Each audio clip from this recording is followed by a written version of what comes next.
This is the Mountainside Podcast, and joining us in studio for this episode is Dan Gates. He's currently the Executive Director of Coloradans for Responsible Wildlife Management. There is a ton of valuable information in this episode. Dan is facing some issues, frankly we all are, that could seriously impact wildlife management, the North American wildlife management model, safety, and so much more. There's a ton of valuable information in here, whether you live in Colorado or not, and I appreciate you listening. Dan, welcome to the Mountainside. Thank you very much. Thank you for making the trip in. I'm a huge fan of your work right now. You've become a superstar in my book, and you're all over Instagram, all over podcasts. I mean, we were talking just before the podcast. You've done 50 podcasts this year? 54. This is number 55. Wow. In what time frame? Like 97 or 98 days. Wow, that's crazy. Yeah, which is just weird to me because up until like mid-December, I never listened to a podcast. Really? No, I didn't know what a podcast was. Really? No. That's crazy. No.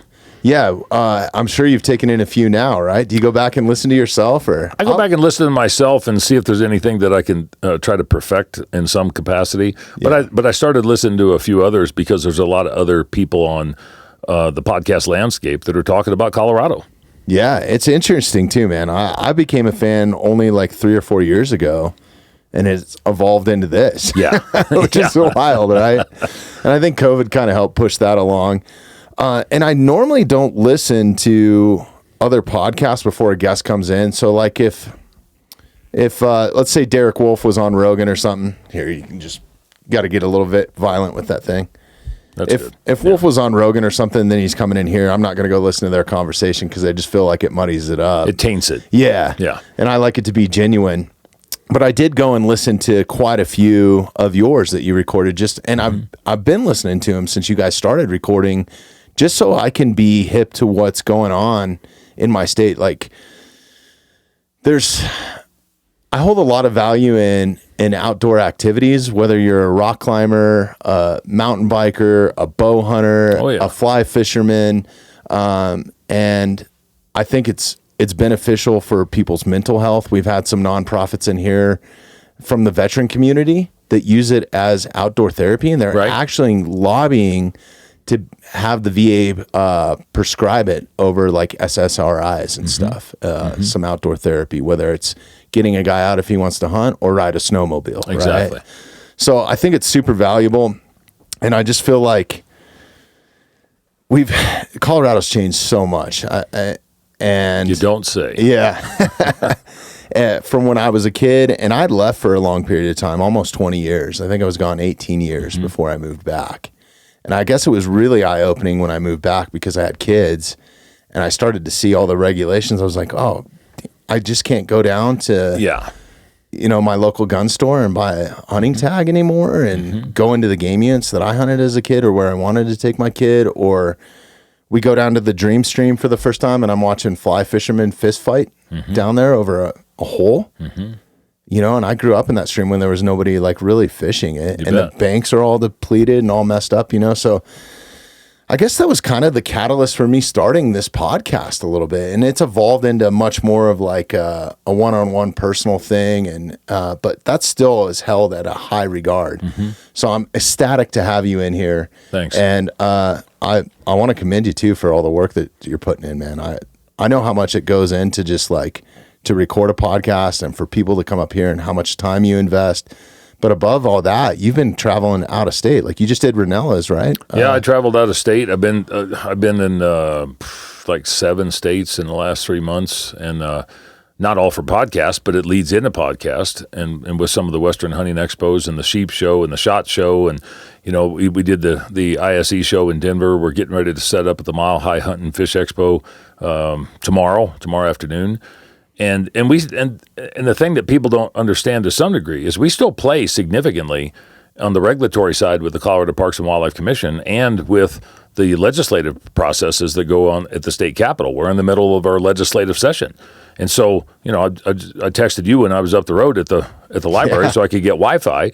and I was on a shoot. We would have set you up here too, man. It might have been a little bit quieter, but it's literally, and I'm not griping or complaining, but it's been an 80 to a 90 hour a week deal. And before this ballot initiative dropped last year, it was still 50 to 60 hours. But it was more working on process and procedure and trying to do the good things. Now you're just trying to, build a strategy, figure out what you're going to do, how you're going to do it, when you're going to do it, with whom you're going to do it, and how the hell are you going to fund it. Right. That's the big thing, That's right? the big thing. That's the big thing.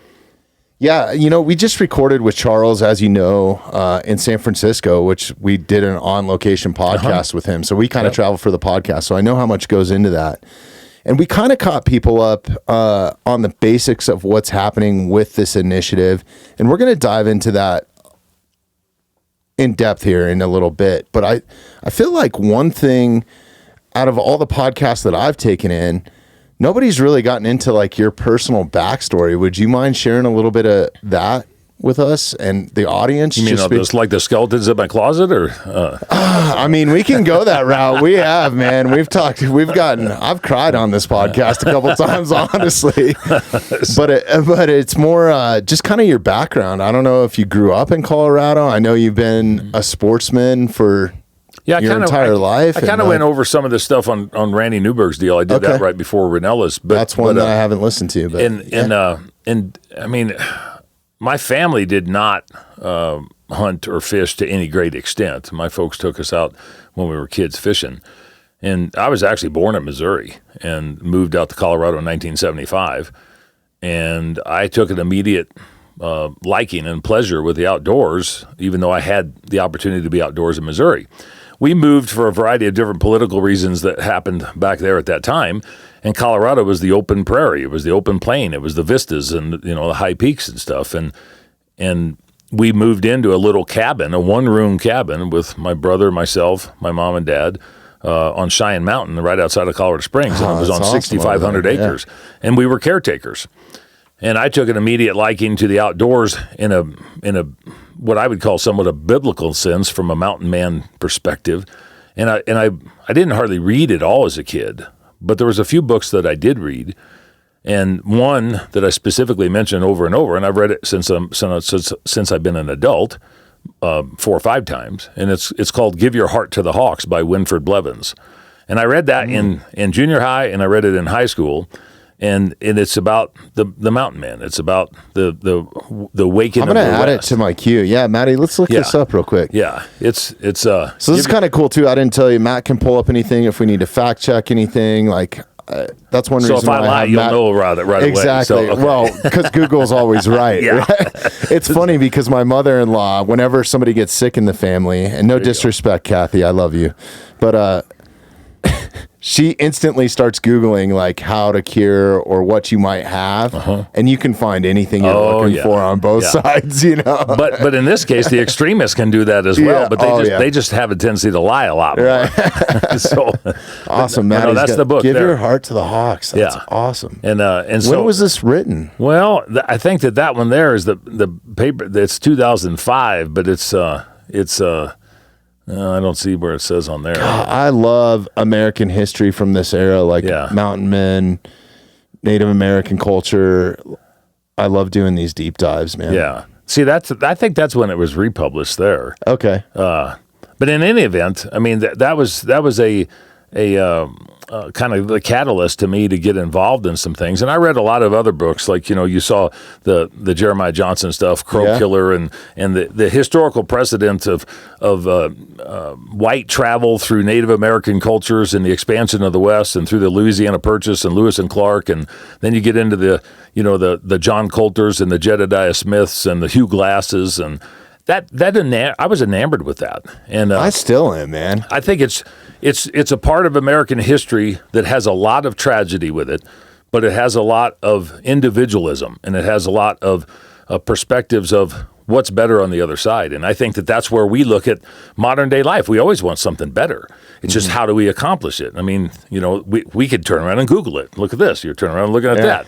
Although it took me about 35 minutes to find your damn building here of driving up and down the street. I'm sorry, I almost called you, but I was like, maybe he's on the phone with somebody more important than no, me. No, I was trying to find a parking place for a rental car that I got. So downtown Evergreen, buddy. Yeah. But I started working in a taxidermy shop in Colorado Springs when I was 12 years old, sweeping floors.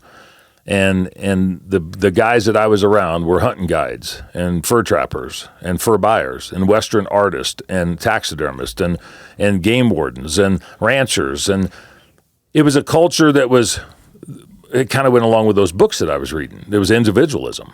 It was guys that went out and either made part of their living off of the landscape, or they helped regulate that part of the living off the landscape, or they helped inform people about that part of the living on the landscape. And I think I was just enamored with that whole outdoorsy side of things. And I took it to school. And I was trapping in school.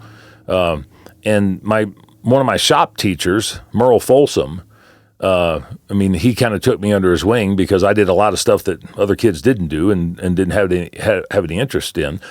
And I played baseball and I played football and I was good at baseball. I wasn't worth a damn at football because I was too little at the time. But I did rodeo, I did trap shooting and skeet shooting. And Mr. Folsom at the time told me, I remember vividly, Mr. Gates, this is not 1840 and you are not Jim Bridger. But he let me build a muzzleloading pistol in shop class, and I built a little cannon. Badass. Yeah, you can't even talk about doing anything like that. So I used to hunt the mornings before I went to school, and my rifle was in my gun rack in the back window of my truck. I had a 1968 Pontiac Catalina station wagon that was full of dead stuff every day because I went and it was hard to get a date because no girl wanted to get into the damn thing. It wasn't. Matter of fact, and I laugh about this. My prom date went to prom with me in a 1960 Chevy water truck. Yeah, that's what I drove at the time, and so it's how you were brought up at a specific time of your life, and how you incorporate that into your everyday living. I was fortunate enough to immediately start to, and I've had jobs as I worked for somebody for day pay or that sort of stuff, and I worked a couple other jobs, but the majority of my life I've been self-employed, and what I did as a kid got me to that level of independence, individuality, probably set my personality and my perspectives on a wide variety of different things. But that's where most of us get our backgrounds at, is from our youth. Now, in today's college environment, I think it's a little bit more skewed, in my opinion. I haven't been to college. It's so different. It's a different deal. It really is. The one reason that brought me back to college, I've always loved the mountains, but the one reason that specifically brought me back to Colorado was I wanted my kids to grow up the same way. And the only reason that I really hunt, we're not a hunting podcast. I'm not trying to be a professional hunter. I do it for my own enjoyment, right. My own substance really is what I'm out there for. And God, it's rekindled since I started, but I'm very much, I parent from a lead by example mentality, right? And I look back and I'm so fortunate that I grew up with, not a father figure because my dad left at a very young age, but I had grandfathers and uncles that were like traditional bow hunters, still hunt with those guys today, which is awesome. And they taught me just ethics of how to be a good sportsman and a good steward of the land and to take care of it. And there was a lot of influence growing up right here in Evergreen where it was just different. Well, there was a lot of, like my teachers, I remember teachers that taught government economics that were super left wing, but would go out and elk hunt. You know what I mean? And nowadays you wouldn't even, it turned into a politicized type thing. It's partisan recreation is what it's become. And the guys that I grew up around, I remember there again vividly going hunting with those guys or guiding in those camps or playing wrangler in those camps for paying clients. And to see how that they lived on the landscape. Not only did they live on it, they knew about where they were because they'd been there for 30, 40, 50 years. The landowners, the guides, the outfitters, and most of the game and land managers that I knew made careers out of it. They made careers out of it in a position. And we've got a few game wardens in Colorado Parks and Wildlife that have done that same type of thing. But I've seen more and more in the last 10 years people look at those type of jobs more frequently, not all of them, but more frequently as a job, not as a career, not as a lifestyle, not as a livelihood. I remember when I was a kid, noticed it in the game wardens that I run across. Yeah. I mean, when I was a kid, most of the game wardens had been in there 25, 30, 40 years. Yeah. And then the older that I got, the younger that the game wardens became, and the less time that they actually had of service, and then they went on to do something else. Maybe they went to be in parks, or maybe they went to be for Department of Transportation or work for the prison system because it's still in the state system, for para. There's some old school guys, and I say old school because I believe that they have to have a historical anecdotal knowledge from the people that have lived on the landscape, worked on the landscape, and dealt with the landscape to be able to base a lot of their opinions on to make sure that they might not make the right decision or make the right decision when they're doing management objectives and models and all the other stuff that I talk about. That I'm not a biologist and I'm not a scientist. I agree with that, and that's why I encourage anybody that listens to this that hunts, like, don't ignore those survey calls and stuff that come up, man. Those are super important. Whether you spend 5 days in the field a year or you've spent 5 days in the field for the last 25 years, that's looking through the eyes of the consumer, from the user, from the person who's utilizing the resource of the landscape. Those are valuable components for management. Those are valuable components to where those local guys can take that information and run it up the food chain, run it up the flag. It's hard for me to turn around and sit and look at how fast time flies. And when we look at the way wildlife is managed in today's environment, in my opinion, we do it in a microcosm and think that it's going to be changed overnight, and whatever we do today is going to really adversely affect what we do tomorrow. We're talking hundreds of years, man. 50 years, maybe at least at the earliest, right? Colorado Parks and Wildlife is in the middle of their 5-year big game season structure right now to go from 2025 to 2029. They do it every 5 years. A deer will live longer than 5 years most generally. I mean, the expected lifespan of a deer is over 5 years. Yeah. But we're going to do a season structure on 5 years. The average time of a legislator is 2 terms, so it's 4 to 8 years. The average time of a director for Colorado Parks and Wildlife is 3 years. The average time of an employee who's actually dealing in the same location is 13 years. So that's 2 lifespans. Oil and water, right? Because you have different perspectives. Does it get convoluted that way? I think it is. I mean, it's a lot of, look at climate change. Do we have climate change? Yeah. Did we cause it? Maybe. But look at all the stuff that happened 155 million years ago. Who the hell caused that, and what the hell did they do about it? I think the Earth changes all the time. To that point, I think wildlife management and the landscape and the resource changes all the time because we are putting so much pressure on it from a society, from a human population. That's what I've noticed the most. Like in a neighborhood, I don't live too far from here, and I live only a mile from where I grew up. And just with the influx of people and also the type of people that are moving in people are leaving major cities and suburban environments to come up to a beautiful spot like this. And I don't knock it. But what they don't understand is they're bringing some of their habits with them. They feel secure with a privacy fence all the way around their property. They don't realize is there's elk that migrate through all my yard, mountain lions, coyotes, bears, and you start... Even the stuff that can go over a fence, what about the stuff that can't? Yeah.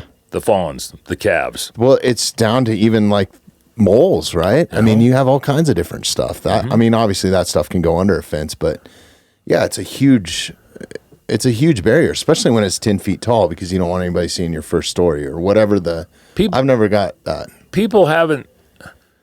The people that haven't spent too much time on the landscape and had their own individual circumstances that they've engaged in, whether it's rock climbing, maybe it's camping, maybe it's hiking, maybe it's backpacking, maybe it's just taking a walk with your dog after work one day. If they do that in their circle, that's their wheelhouse. They know a little bit about it. They know about the deer, they know about the bears, they know about the other landowners or the other neighbors and the barking dogs, and when the trash comes and when everybody has their own wheelhouse that they deal in. Who the hell on the Front Range has that historical perspective about somebody that has 35,000 acres of deeded ground and public access ground with leases on it Oh, it's few and far between. I They mean, don't, like but not they- even but- a percent. No, but they want to tell them how to do it. Exactly. Yeah. And I think that common ground that we find is because we breathe the same air, we drink the same water, and we put trash in the same dumps. The people on the western slope have a different ideology than the people on the eastern slope. The people in the middle of the state probably have a different ideology than the people on both sides because they're kind of, and there is a morphing of it. There's a lot of recreation, a lot of agriculture, a lot of land use, a lot of utilization. The people on the Front Range don't necessarily live it. They go to enjoy it. The people on the western slope, they don't have to go anywhere to enjoy it because they already have it. But they live it, breathe it, eat it, sleep it. And like to bring it back to your point, a lot of it is their livelihood. Like if you're a rancher, you're running an outfitter's business normally too, right? Especially if you're anywhere in prime hunting. Yeah. And they might make more money off of that than what they're yielding on cattle, Johnny, I don't know. I said I've been on 54 podcasts, and this is number 55. The only thing I know about podcasts is I sit there with headphones on, and I wouldn't tell you how You're to do your great business. for it, man. Well, thanks, You were man. built for it. But I wouldn't tell you how to run a podcast. Yeah. Don't tell me how to run my life and my business. And I think that's where we're at. We're in a common place because of maybe the cell phones, because of the computer technology, that instantaneously people think that they can pop something up and they know all about everything. And they can tell you what you're doing wrong with it when they've never stepped foot in your boots whatsoever. Well, everybody, myself included, has a platform. Now, on your social media page or ever since MySpace or Facebook God. came along, you know what I mean? Like all of a sudden you had a soapbox to stand on. Internet if you were cojones. nobody. Internet cojones is what they've got. And I'm fearful that as we morph into things more technologically driven, more digital oriented, that our natural resources and our wildlife and our landscape and our agriculture is going to continually suffer because that's not how that works. You might be able to turn around and take computer graphics and modeling and science and drones and satellites into farming and to agriculture, but you still have live animals that you deal with to feed the human population. You still have farm ground that you're trying to cultivate to feed the human population. You still have outdoor recreation, and you still have hunting that the human population benefits off of and adversely affects in the process. But you can't fix it all through a cell phone and the digital wave that we've got. No, I think that we are disconnecting ourselves from it more and more, and just the sheer fact, and I've had time to really try to think about this, but I don't think people realize we've been a part of that nature or wildlife. Well, that's funny that for you say that. It's hundreds of thousands of years, Yeah. right? And now all of a sudden we're just disassociated, like it's an outside world, or we never played a part as a predator or as prey. I mean, there was a couple brothers last week or last month? No, just a couple weeks ago in California. Yeah, they became prey in nature's cycle. So, And that's the way it used to happen. And if you read those books that I was referencing, there was a lot of that. There was a lot of human conflict of different cultures. There was a lot of landscape and wildlife conflict just because of the survivability. And you had less people on that landscape, but you had more wildlife, but there was intrusion and conflict. And somebody was looking for expansive growth, and animals were looking to protect that because it was something or somebody in their territory. But the Native American cultures were doing the same thing. Right. Human populations have diversified over the course of time, the beginning of time, throughout the world. And I don't care what side of the fence you believe on, the biblical side or the science side and the evolution side. There's proof that a lot of that stuff has lasted, let's just say 2,000 to 200 million years, depending, you pick it, anywhere in between. We're still here. But now we're cognizant enough because we realize that there's not enough to be able to provide for every single one of us if we go out and kill, if we go out and harvest, if we go out and rape and pillage the landscape. That's why we have a food production system.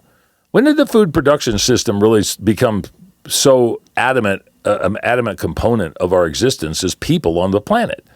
I mean, the Neanderthals didn't do it. They were going out and eating meat, and they might have found some berries, a couple times a year. But I joked with a guy for the not to mention they weren't eating every day. Yeah, 3 meals. Exactly. Right? Yeah. Like that's and they didn't have power bars.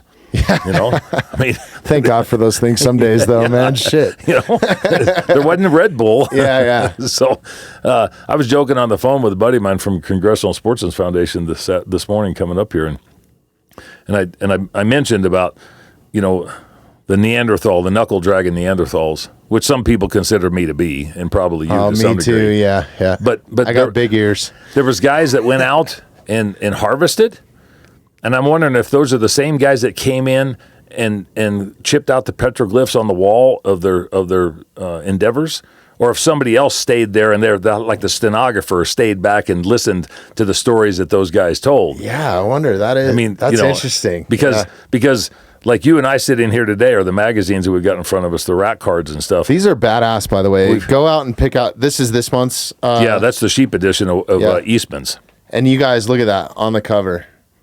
Badass. Derek Wolf, shout out.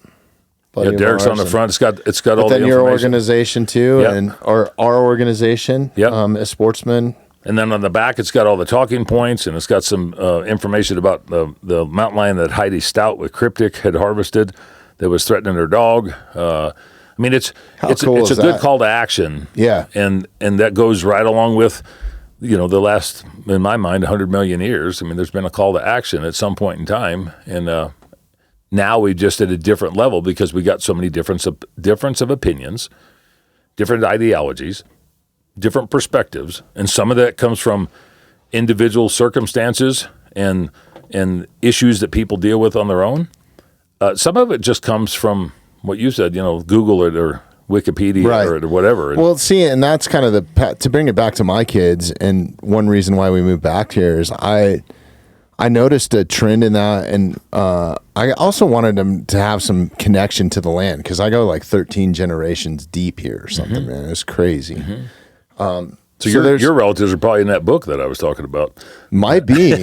Who knows, man? I know at one point, they made their living just from cattle ranching, and it's pretty cool. I still have some family members alive that were on some of the last cattle drives from right here all the way to like Blackhawk or something to Summer Range. Yeah, and that was their property that they had homesteaded at one point.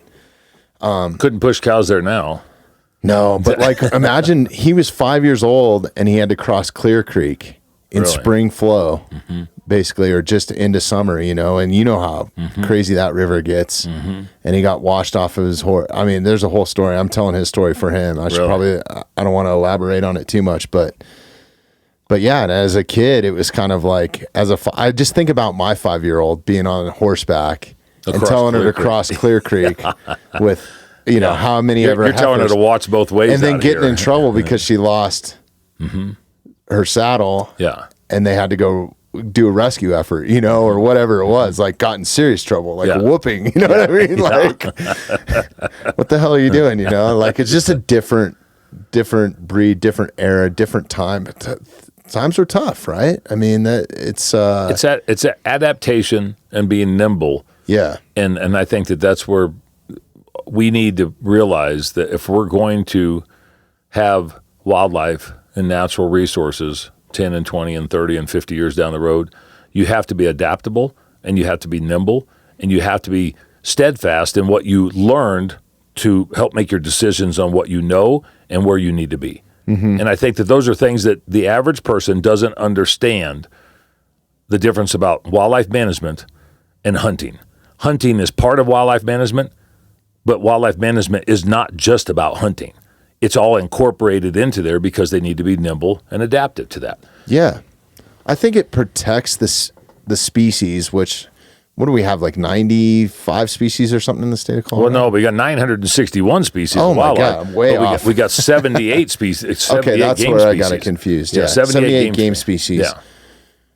So really, it's protecting those species more than it's hindering them. And I think that one point I want to bring up before I forget about it, and then we're going to dive back into your background a little bit more, is we have states that we can look to for examples that have banned cat hunting, California being one of them.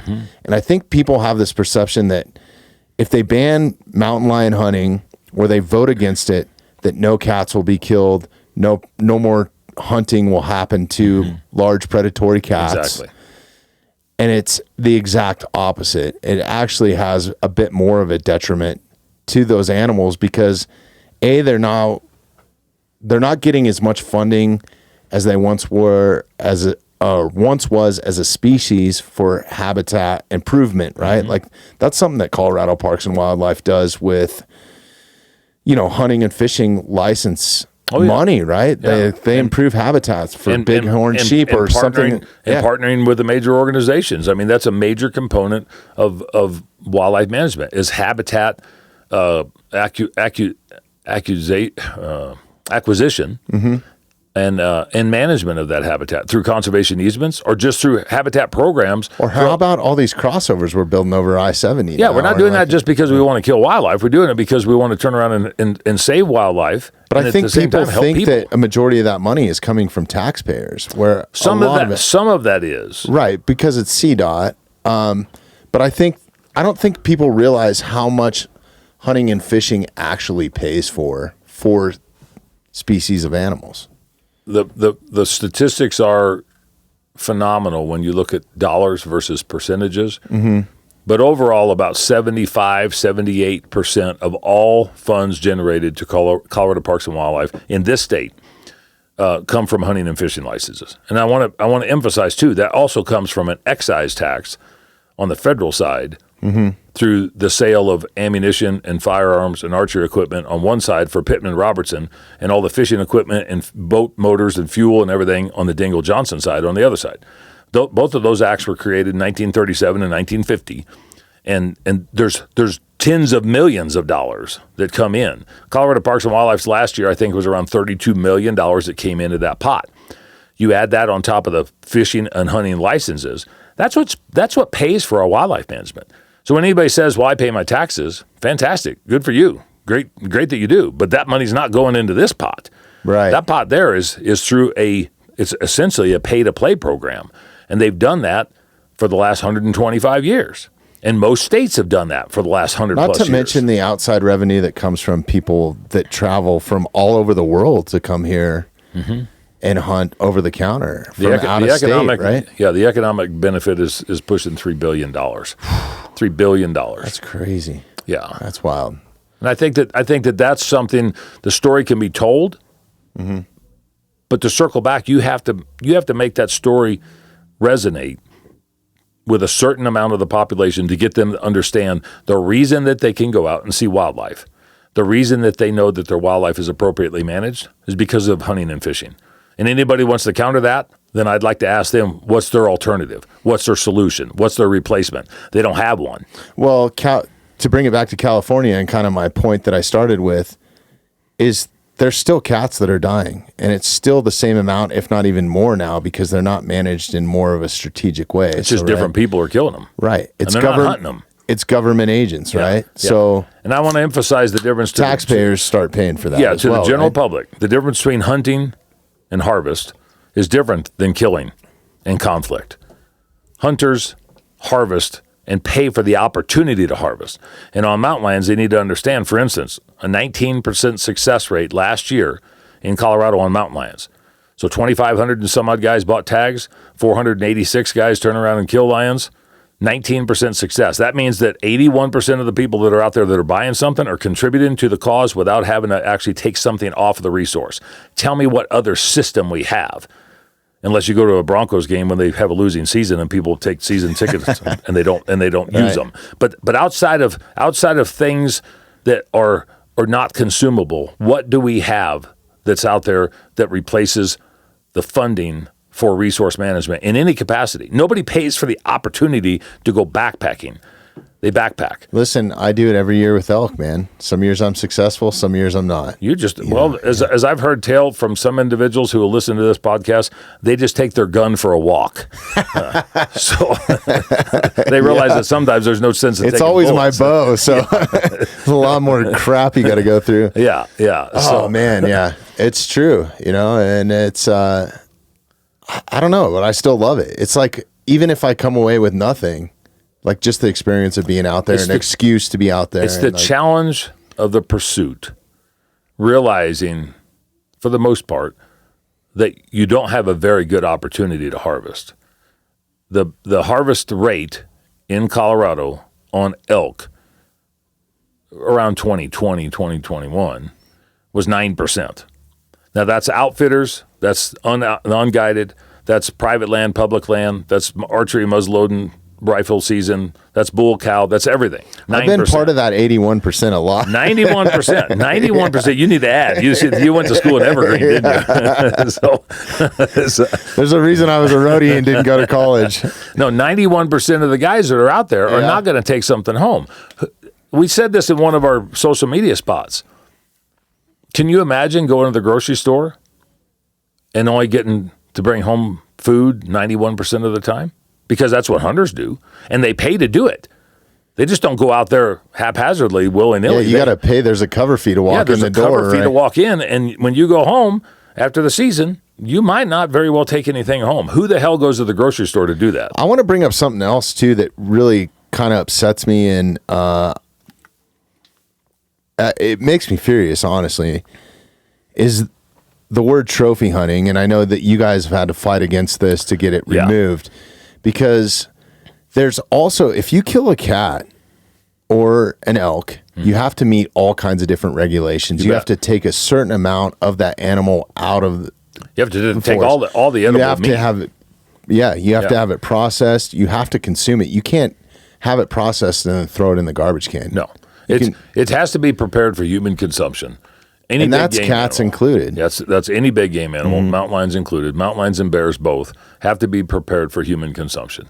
And to that point, anybody that has an eaten bear or mountain lion that's been appropriately cooked and prepared, I think in the one court testimony we turned in like 250 some odd recipes on mountain lion from all over the country in Canada, and people sending stuff to us, and then you heard Steve Ranella talking about it and other guys talking about it. This is actually not an anomaly. People like mountain lion meat. People like bear meat, and for the anti that's trying to sensationalize some poaching mentality about trophy hunting, they want to turn around and paint a bleak picture that what we do is we go out and shoot something, we cut that damn head off of it, and we walk away from it. Yeah. If you do that, you are a poacher. If you poach, you are illegal. If you're illegal and you get caught, you will be prosecuted. If you don't get caught, you're still a freaking poacher. And it's still, it's crazy because it's held to almost a higher standard than murder right now, as far as as it should be. I think, illegally taking the life from anything should be held at a high regard. Yeah, and 99.9% of the sportsmen and women that we'll ever deal with or that we talk about and represent in any capacity are of the legal, moral, ethical pursuit perspective. Mm-hmm. It's that 1/10 of 1%. But if we want to compare that, we have bad cops, we have bad priests, we have bad bus drivers, we have bad UPS people, we have bad mail people, we have bad hairstylists and dog groomers. There's some bad podcasters out there too. Yeah, and I haven't run into any yet because I don't want anybody to turn around and not let me come back on. They're all just fantastic. You had that mountain lion meatloaf recipe. Yeah. But there's bad everything. Yeah. But if what happens is when you've got a squeaky wheel of the population that sees one bad thing from one bad guy, then we all get grouped into that. Whether it's on social media, whether it's a legal process, whether it's some sort of nefarious action where they went out and actually poached, you and I and everybody else are looped into those. We're lumped into that whole process. If that's the case, how many bad animal activists do we know? Well, right. I know several that have had charges brought up against them. Some of them have been in this administration here in Colorado. But did anybody throw that out and lump it into one deal? Right. Very seldom does that stuff get covered. And I think we need to police ourselves. We have to figure out a way to police ourselves. And if you've done something bad in your past, fix it, because you're making the rest of us look bad. And the guys that are out here doing podcasts or the yeoman's work or going to the Capitol and starting organizations to turn around and defend sportsmen's rights, you're doing it, shame on you. And I would say that to their face, not just here. I'm not one of those keyboard guys. You don't look like one. No, you're not living in your mom's basement. No, I'm not living in my mom's basement. I Reddit moderator.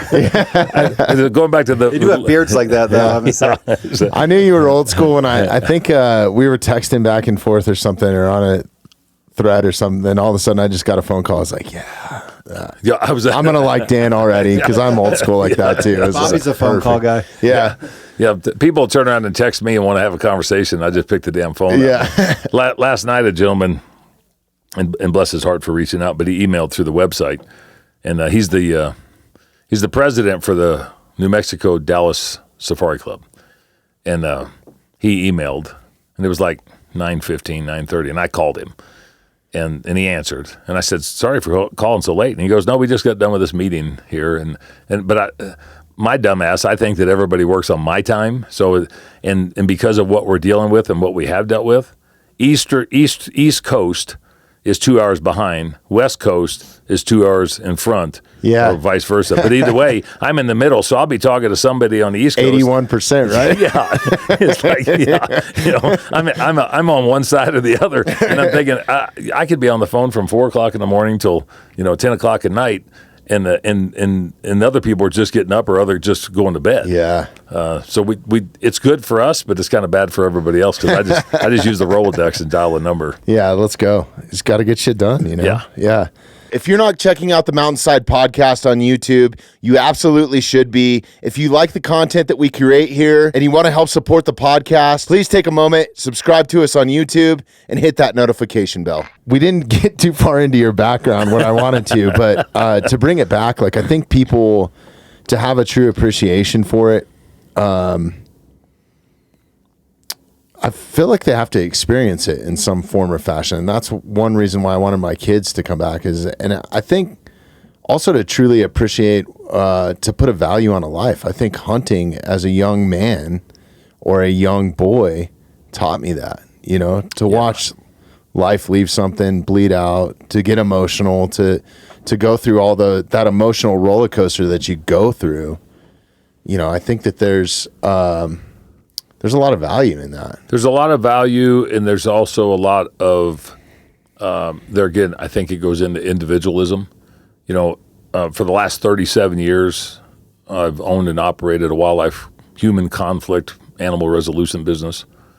And we trap stuff, and then we do exclusion work, and we do habitat modification, and we translocate stuff. Some things die, but a lot of stuff doesn't. But all the bad people, when I say the bad people, my opposition, think that all I do is go out and bludgeon something to death or choke it because that's what they want the general public to realize. That's what they want them to visualize.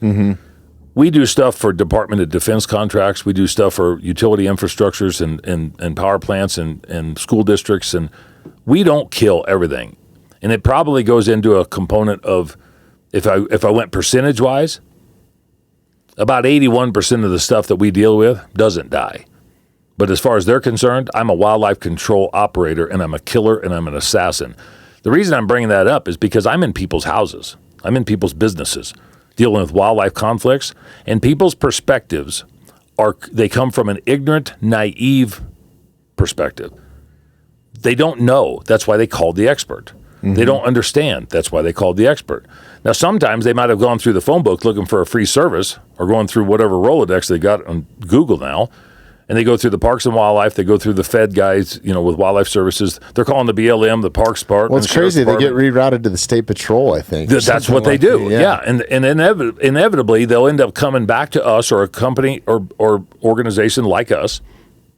Matter of fact, one of the commissioners that just was selected for Colorado Parks and Wildlife, Commissioner Jack Murphy. He's a wildlife control guy, and he does a lot of removal, a lot of extraction, a lot of relocation, a lot of problem solving, a lot of exclusion. Those are components of wildlife management to deal with people's lives. But you're also trying to be cognizant of the wildlife's lives. But there's certain things that you can't do, and there's certain things by law for the health and human services side of the human side, the wildlife side, maybe it's habitat, maybe it's disease, whatever. There's things put in place that people don't realize. They call us and go, we need you to do this. You can't. That's illegal. Well, why is it illegal? You give them the explanation. We want you to do this. I can't because we're not licensed in that. Or you have to be licensed in that, and you can't do that yourself. There's components of wildlife that people just don't understand. They don't understand sometimes, and I've had this happen, where we go to somebody's house, they've already done something illegal, they've screwed it up, and now they want us to fix it. Well, it's not like I'm going to turn them in. But if you really are concerned about the animal and the welfare of the wildlife, wouldn't you do a little bit of research? I mean, we do have damn cell phones and I think Google. people are just uneducated in it. I don't think that they realize how much of an impact they have on wildlife just recreating. Just building a house next to open space. There you go. Or a park, or next to a orchard, or along a waterway with trails. People don't. They want the benefit of wildlife until it screws with them. They think that their personal experience with wildlife is what you and I have to deal with when we go out in the field. That it's some sort of conflict. For us, we act like it's recreation, but it's more of an avocation, because recreation to me means that you get to turn around and go out and have fun doing it. Avocation means you get to go out and have fun doing it for the purpose of doing it that's holistically bound with a variety of other things that go into it, such as wildlife management, such as animal welfare, such as habitat conservation. It's really a win-win-win. I mean, like, who else pays so everybody benefits off of it? Sportsmen and women do. That's it. That's really it. That's all I can think of. When I'm going to somebody's house and we assess the property, whether it's a lower income property or maybe it's a millionaire's property, and you go there and you look at how you can immediately address the issue when you get there. Maybe it's a raccoon in the attic, maybe it's a skunk in the crawl space, maybe it's snakes in the cellar or gophers in the garden or whatever. People don't want to live with problems. If you translate wildlife education into that level, they start to understand a little bit about wildlife management and what it takes, because this is your specific circumstance. I told a gal about 4 years ago, she didn't like what I did. She didn't like what I do. She thinks that my reading the book as a young man to turn around and try to grow up to be a mountain man wasn't the way to do it, because I didn't do it like she did it. But she told me that she owned a restaurant. And I said, but do you allow mice in your restaurant? No, the health department wouldn't, and I wouldn't. I said, so a mouse to you is a wolf to somebody else. Yeah. And she looks and she said, I don't like talking to you. Well, when you prove somebody not wrong, but you prove your point that just because you deal with one thing doesn't mean that somebody else is expected to be able to deal with something that you wouldn't deal with yourself. Just like I mentioned about the East Slope guys talking about the middle of the state and the West Slope guys talking about the middle of the state, and both of them have opinions about the other side. We don't live in people's shoes. We don't live in people's houses. We don't live in people's businesses. And we damn sure don't manage wildlife from an armchair. You don't do it from a soccer field. You do it with boots on the ground, experts that bring science to the table. Now, the adversaries in this component that I'm talking about on the 54 podcast and everything else, there's people that care about science, and there's people that profess science that's not science. And I think that when the time comes, the general public is concerned about the welfare of wildlife as a whole, and they don't want to individualize species. They don't want to pedestalize, they don't want to bastardize, and they don't want to marginalize, and they want the experts to end up doing all the work for them. And if that includes hunting, fine. If it doesn't, fine. But that's what they want. Because I see that when I go into people's houses. They called me as the expert because I went in there to solve a problem for them, to know that not only was their problem fixed, but it was done in the most ethical, humane, moral manner that you could possibly do. Yeah. And I think people have lost the perception, too, that wildlife and predators specifically are opportunists, right? So whatever's the easiest to eat, whether it's trash, fish heads, your leftovers on the barbecue, whatever it is, right? Fluffy, corn that you sprinkle to feed the deer, whatever it is, Two boys in California. Yeah. Oh, it is. Yeah. There you go. Yeah. And you brought up a great point. I mean, I think it is really living with wildlife. Like it happened here, for example, like me being a hunter and being a bow hunter, and the community knowing me as that. Mm-hmm. We had coyotes on the kids' playground at school. Mm-hmm.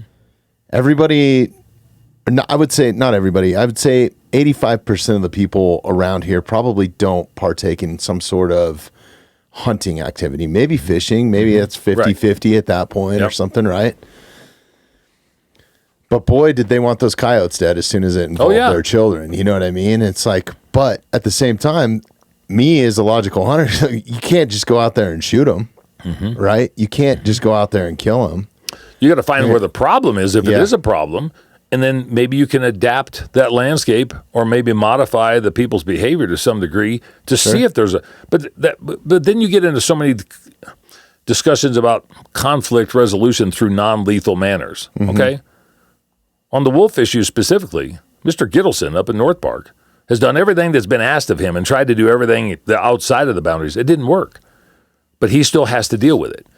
I don't think that the majority of people want people to have to deal with that. A one-off, a two-off, maybe 6 guys. You start getting 50, 60, 80, 100, 1,000 people that have to deal with something because somebody else wanted you to do it. How is that right? And it's damn sure not right for the wildlife. Dude, that's a great point too. Like from their perspective, you know. I mean, if I joke about this, but if I was a wolf in sheep's clothing, maybe, but if I was a wolf, for me to be trapped someplace, to be taken somewhere else, I mean, just if we're really talking about anthropomorphizing wildlife, you take me out of my bed in the middle of the night or capture me with a helicopter and a net, tranquilize me, put me in a deal, do all their blood tests, put a collar on me, and take me 1,300 miles away or whatever the hell it is and dump me out. And set news cameras up to watch set news cameras, and then me go out and then look around and go, where the hell am I at? Yeah. What am I doing? Who? And then I think if you really want to get to the point of, is it right? I don't know. Is it science? Maybe it is. Was it driven by ballot box biology? Yeah, 100%. and I don't think that that's science. I don't think that the ballot is the way to determine how we manage our wildlife, whether it's velociraptors, pocket gophers, bald eagles, cutthroat trout. How many wildlife biologists do taxpayers' money or hunting and fishing license money go to be the experts in this? Colorado Parks and Wildlife has over 350 bona fide biologists, scientists in the Parks and Wildlife Agency. That's who we should be listening to. Yeah, they've got more wildlife scientists than what some states have entire employees for their game and fish department. And we have Parks and Wildlife. Mm-hmm. And 350. That's, and in all honesty, if you stop and think, 350 scientists for 961 species, there's a lot of work that goes in because a lot of that overlaps with each other. If you talk about deer and elk, then you got to talk about mountain lions and bobcats and wolves. Mm-hmm. Then you got to turn around and talk about, the invertebrates, or you have to talk about the rabbits, or you have to, because it is all in that ecosystem.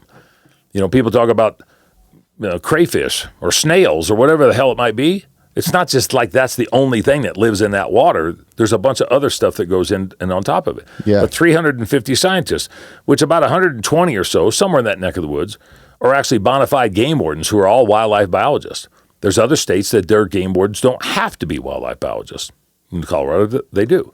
Those are part of that 350. Those are guys, boots on the ground, going out there. That's who we need to listen to. They're not fish cops. Yeah. They're wildlife biologists. This weekend on TNN. Yeah. They're not fish cops. Yeah.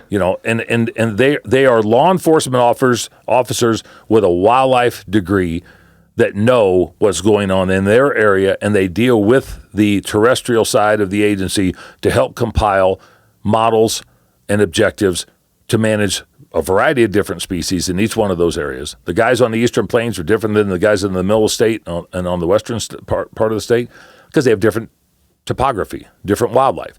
But it's fairly similar. And there's guys that have been all around the state that have transferred from district to district to district. Maybe they're a little bit more rounded on some of that wildlife. But I'd much rather believe in those guys than me and you. Yeah. And I have more intimate knowledge because of my background than what you do, but I damn sure got a hell of a lot more than the gal that works remotely in Littleton, Colorado. We have. I just urge people to, no matter what you believe in, on either side, educate yourself, talk to people, listen to people that are experts. Like wouldn't that be the first thing? Like, that you would do if you were, going to have a surgery and you're going to see a specialist? Uh-huh. Would you take his opinion, or would you say, "Oh yeah, but I think my knee would sound cooler with a click"?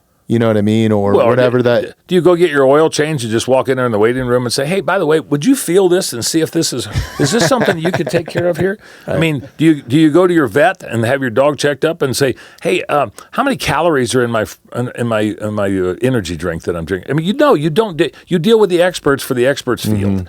I mean, how many times does somebody call a landscaper to fix their toilet?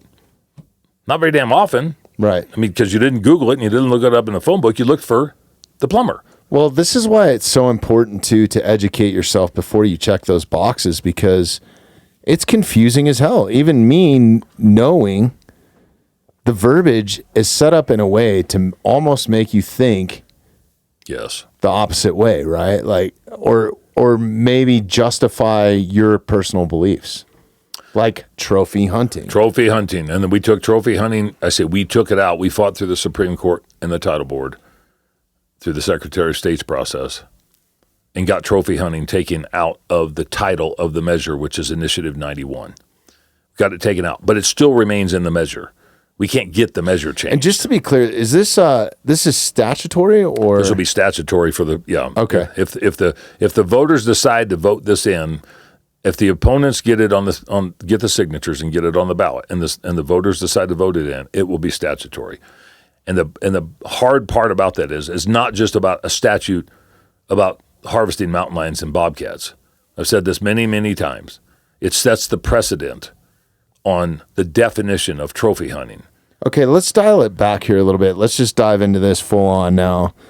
Because we keep getting sidetracked. Yeah, we keep coming back and to it. crayfish and So, and we're an hour in already, so I want to be respectful of your time. I know you got a lot going on. I really appreciate your time coming up. Appreciate it. I think for people, because our audience is so vast and we're not really like a hunting outdoor podcast, and if you're a hunter and you've been living under a rock and don't realize that this is a national issue, not just Colorado, you should listen to this as well. I guess let's just break it down in layman's terms, the most generic version of what is actually going on, what the ballot initiative means, and what impact it'll have to the state of Colorado, and then echoing out to a national. So with all due respect to time, I'm going to go back 4 years, 5 years. In 2019, there was a citizens petition that was initiated through the Colorado Parks and Wildlife Commission to ban the harvest of bobcats. And with this governor's own commissioners that were appointed, that we thought we would maybe not make as much headway as what we did, we won unanimously 11-0. And we had the commissioners reject that petition. So the opposition at that point in time came back again in 2020 during COVID, and they ran a similar petition with some new verbiage. And with the governor's new additional commissioners, we still beat them 11-0. In 2021, they came to the same commission with some additional governor appointments. So then it was completely all appointed by Governor Polis. And we thought that we probably had a really good chance of beating them back again, but they withdrew the petition because I think that they believed that, honestly, that they were probably going to end up losing 3 times in a row. 3 strikes, you're out. So they withdrew it. We consider that a victory, but more like a default. And for anybody that's in the fighting deal, you look forward to a great big ringside seats at a big fight, and then let's talk about. I'm sorry, I want you to finish this, but right after that, I definitely want to talk about what each side is and what the objective is and what side that you're on. Okay, so in 2022, they came back to the legislature with a bill to ban the harvest of mountain lions and bobcats. We were told that we would lose, and we won 4-1. So we beat them essentially 2.5 times in the commission, 1 time in the General Assembly, and in September of last year, they decided to file a citizens initiative to get a petition to be able to get it on the ballot for the voters to be able to vote on in November of 2024. The organizations that we fought against before were the Humane Society of the United States, Wild Earth Guardians, and then everybody else jumped on like hyenas on a wildebeest. So I can't tell you how many organizations were involved when it actually came to fruition. This organization that we're fighting at this point in time is an organization called Cats Aren't Trophies. And their assumption is that Parks and Wildlife has done a piss poor job of managing our big cats in Colorado, And so they decided to file the initiatives back in September, which we were immediately positioned to be able to put up a defense, which we did all those processes, and I won't bore everybody with the details, but from October till February, we went through every single process that we possibly could go through with other petitions that were initiated that we beat and made them withdraw. Our biggest accomplishment out of that was we got trophy hunting out of the language. The reason that that's such a big deal to us is because it's a lie. Their definition of trophy hunting is actually hunting. And the definition, which is still in the measure, not in the title, but in the measure, that trophy hunting means intentionally killing, wounding, stalking, and trapping or pursuing a mountain lion or bobcat. And that's hunting. That's exactly. And they threw lynx in there too, and we call that a red herring. Which is on the endangered species list. You can't harvest lynx anyway. And in the entire United States, I think. Canada and Alaska, that's it. Okay. And so when the question was brought up by the title board, their attorney said, well, we understand that lynx aren't harvestable right now, but if they ever get delisted to where they ever could be harvested and the season could ever be imposed for management purposes, we never want that to happen. Well, that kind of, in my mind, sets the tone and narrative. They don't want any of it to happen. There's not a suitable number for them whatsoever because not one time in either petition, either initiative, was there a mention of conservation? Anything that had to do with wildlife, period, except for the human side of offtake, and we don't think that you're right by doing it. Not one mention of science, not one mention of conservation. That should tell people exactly where these adversaries are coming from. It's more of an attack on people and heritage, I would think, right? It's an attack on people, heritage, the North American model of wildlife conservation, science-based wildlife management, and the experts that make the decisions based upon a variety of things that come, that are piled onto it, from habitat, from human encroachment, from disease, from predation, from population, they don't care about any of it. Their number is zero. And I honestly believe that their number is zero on every single game species. It's just that what do they start with that gets the most traction, that's the lowest hanging fruit? They're going to be happy with mountain lions and bobcats? No. They're going to go after archery? They're going to go after bears? 100%, yeah. Because they don't want dogs to be used for mountain lions? They don't want anybody to hunt mountain lions. They don't want anybody to hunt anything. Look at the dog. My opinion, look at the dog component. They don't want you to use dogs with electronic collars and tracking devices. Yeah. What about bird dogs? What about waterfowl dogs? What about rabbit dogs? What about stock dogs, if you really get into it, that doesn't have anything to do with wildlife? They don't want you to use any of it for anything because their belief is they're right, you're wrong, and they need to make sure that we don't do any of it all. And I think what I've seen from the hunting community, too, this is something I want to bring up, is even though that you're not a cat hunter, or maybe you're just an archery hunter like myself that loves to hunt elk, deer, this affects you because of that very reason. They're basically going after hunting as a whole. They're just starting at cats. When you have it in statute that says the definition of trophy hunting is intentionally killing, wounding, pursuing, stalking, or entrapping, you could take bobcats and mountain lions right out of it and put cutthroat trout and turkeys in there if you wanted to. Right. I mean, there was an article. Not to mention the dog thing too. That's super interesting because I would say that for people that don't know how mountain lions are hunted, and there's a reason for this, is they use dogs. It's a very elusive animal.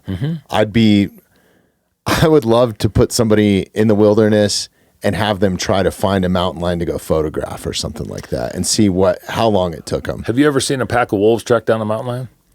No. The advocates of these issues they're good with that, but there's not a person behind the wolves. There's not an intent for the person to benefit. Right. It's okay for the wolves to do it. It's okay for the coyotes to chase the bobcat off of a deer carcass. It's okay for the foxes to turn around and chase a gray fox off a deer carcass. We can't. We can't pursue dogs to turn around and try to sex that animal, to evaluate the maturity of that animal, the gender of the animal. They don't want us doing any of that. Which is the important part of management. How else are you going to do it without dogs? There's and be successful. Well, back in the day of the Teddy Roosevelt era, turn of the century of the one of my favorite presidents. by the way. Yeah. Back in the day, they didn't have to worry about population quotas and models and objectives, or for that matter, even private land. Mm-hmm. Now, you turn around and put collars and electronic tracking devices on dogs to make sure, for one, that dog isn't going on the wrong track, that it's not going after the wrong species, that it's not crossing onto the wrong property or getting off of the wrong property. Those things allow you to be able to track that. Try to stop and think that if somebody was just walking their dog on one of the trails around here, they have to keep their dog on a leash. But if that dog got off of the leash, or you just decided to let it run free range, where's that dog going to go? Is it going to? I mean, when we're talking in town. It's going to go on 35 different properties. This is interesting too, because there's a lot of products sold out there now, and collars specifically, that you can put an Apple AirTag in to track your dog when he runs away. Mm-hmm. Your children are wearing these watches now. My kids have them. They can make a phone call. I can also see where they're at. You got it on your car. I mean, you can tell where your husband or your wife is. It's crazy. We have the technological advancements today that are given to us for a variety of different reasons. Why not utilize it for ethical, moral, humane wildlife management practices? Which is funny because, and I can get down to the hypocrisies that people just look at and go, I think you're a little warped, which maybe I am. Why can we put collars on mountain lions and wolves and bears and deer and elk, but we can't put them on a dog? That's a great point, too. We track them. I mean, we do it to manage them. Yeah, we track them. All these wolves we just reintegrated have some sort of collar or chip, right? Yeah. And so why are we allowed to do it to things for management purposes, but we're not allowed to do it for things to be able to pursue those specific animals for management purposes, which is hunting or not hunting? Mm-hmm. Not to mention when your dog comes in to sit by the campfire, you can take the collar off. Mm-hmm. Try doing that with a mountain lion. Yeah. I mean, I think that we're in a cross section of naivety and ignorance, not stupidity. Mm-hmm. Once people become educated about the facts, it's easier for them to comprehend and make a legitimate, bona fide, educated decision on specific issues. Look at everything that we're dealt with at every single level of government or through the news on day-to-day life stuff. Just in politics, man. God. Like, this is a way down. What is this, 91? This is 91, and this is think about there's and this how many more before it. Yeah. It'll probably be 160 or something. Or 1,200. I don't know what the hell it would be. Yeah, God, it's crazy. And the emphasis. There's so much garbage you got to sift through to even get to this. So if it doesn't impact you personally, then... Emphasize to your listeners that when they go to vote in November, and hopefully maybe we can get back on and try to re-educate them. Yeah, you guys are welcome here anytime. When they vote, when this starts to take a little bit of legs to it, it will not be Initiative 91. We're referencing it as the Colorado hunting ban. That's what it is, because that's what it's going to come up on the ballot. Mm-hmm. When people go to the polls, it'll say trophy hunting on it in some capacity, whether you read the literature that they've been distributing or what will be in the blue book. It will say trophy hunting. Not in the title, but everywhere else there will be a mention of trophy hunting because that's what they want the general public to believe. When they start advertising this, if they get the signatures, they're not going to talk about hunting. They're going to talk about trophy hunting. Mm-hmm. They're going to lie to the general public about trophy hunting, that you and I are trophy hunters and we're out there killing and chopping the heads off of stuff, leaving it to rot. And then we go home and sit around the campfire and drink whiskey and s'mores or whatever the hell we do. Right. They're going to lie to the public when it comes to it. Yeah, it's a slippery slope when it comes to this sort of thing, because it's like, and I think you guys brought up a great point on Renella's podcast, because I went and listened to that one about, a rock climber and nesting birds, or a mountain biker. And the first thing that I thought of is like, one of the issues that we deal with around here is there's so many people that recreate right here in Evergreen because it's so close to Denver, and we have so many amazing open space parks. But a fact that I know the local game wardens are dealing with here are interference with elk and them losing calves, right? So they're either dropping them early or people are letting their dogs run off leash, and guess what? A fawn is now abandoned from her mom because it was chased by a dog that was off leash. I mean, there's various things that go on. And people are playing boom boxes up here, like while they're fishing. Like, all that resonates and impacts wildlife, whether you're pulling a trigger or a gun or not, right? And I think that the opposing side from what my beliefs are and what your organization's beliefs and the hunting community is they just want to separate people and nature in its entirety. And that's how I feel about it, is almost like make it a zoo mentality or a biodome mentality. When I go in the field, weird. The first thing that I do, I think, is take a deep breath, because I don't have to be at the Capitol and I'm not having to do all this other crap. But the first thing that you do is start to take in what is there. And I notice in my own life, as much as I spend in the field, and it's not near as much as it used to be just because of all this other crap. But when I get a chance to, it takes you about 12 to 24 hours to kind of detox yourself and pay attention to the stuff for the very reasons that you went there for. Now, I'm not saying hikers and mountain bikers and podcasters and everybody else don't do that. Anybody does it. But do they do it and realize that they do it? Or do they just take it for granted because then they got to bring the electronic devices? They have to worry about the phone. You got to have a generator. Got to have a camper. Got to have I mean, there's so much that we bring there that maybe it's part of our recreation, but are we really enjoying nature? I mean, I saw guys during hunting season riding mountain bikes wearing headphones. I mean, so I don't know what they're listening to, and I don't know if they're talking to each other or what the hell they're doing. To your podcast. Yeah. I mean, that's listening to the mountainside. It's like, but I'm thinking, why the hell would you turn around and do that? Yeah. I mean, if I'm not a mountain biker, but I'd want to hear the rubber on the rocks, and I'd want to hear the skid marks of the guy behind me, and I'd want to hear the elk bugle, or I look at this and go, why do we have it's a major danger issue up here, because as much as people are supposed to yield, the trail etiquette is to yield to pedestrians. It's not the case. I see people stepping off the trail all the time for mountain bikers, and mountain bikers getting comfortable with just bombing a hill.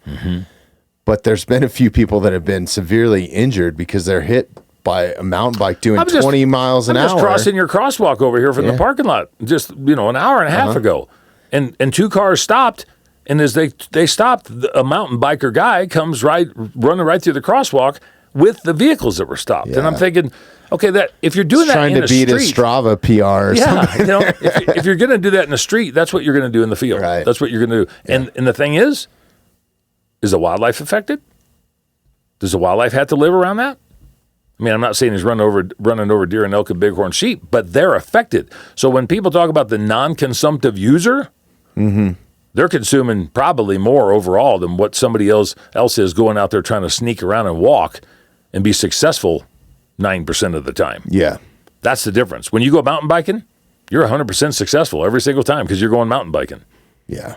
You're going hunting, but the culmination of hunting is hopefully to fill that tag, and if you don't, you're unsuccessful and you still got benefit for it, but the difference is you paid to do that.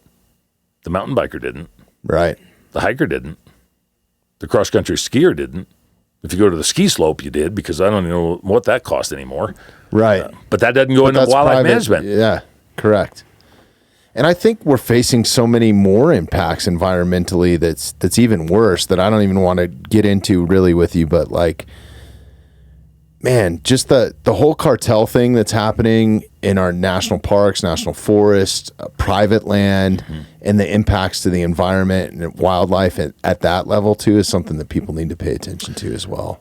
People are easily persuaded by headlines, not by news articles, not by facts and data and statistics, by headlines.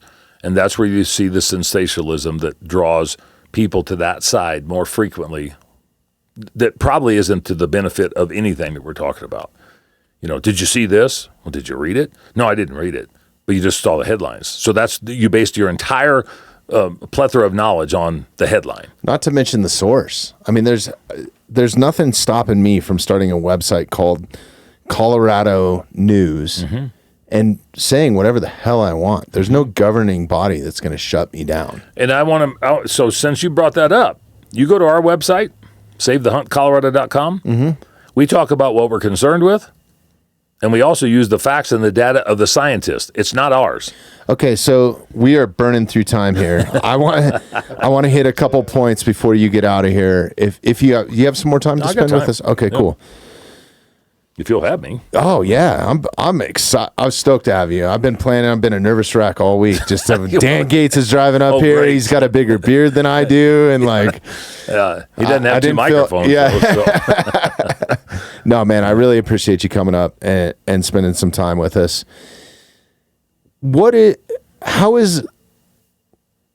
How are the populations of large cat species in the state of Colorado and North America right now? Mountain lions are the most highly populated big cat in the United States.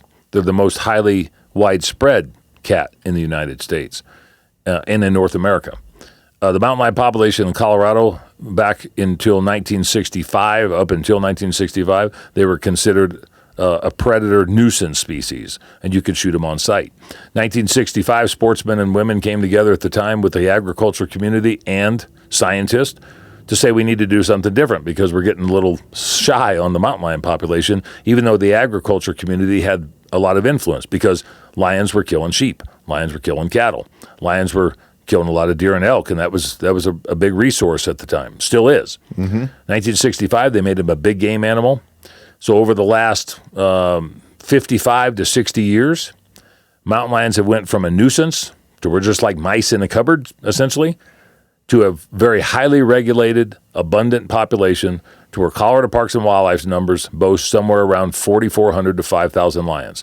And when they talk about lions and the population numbers, I want to make sure people understand, they don't count kittens because they don't have that data.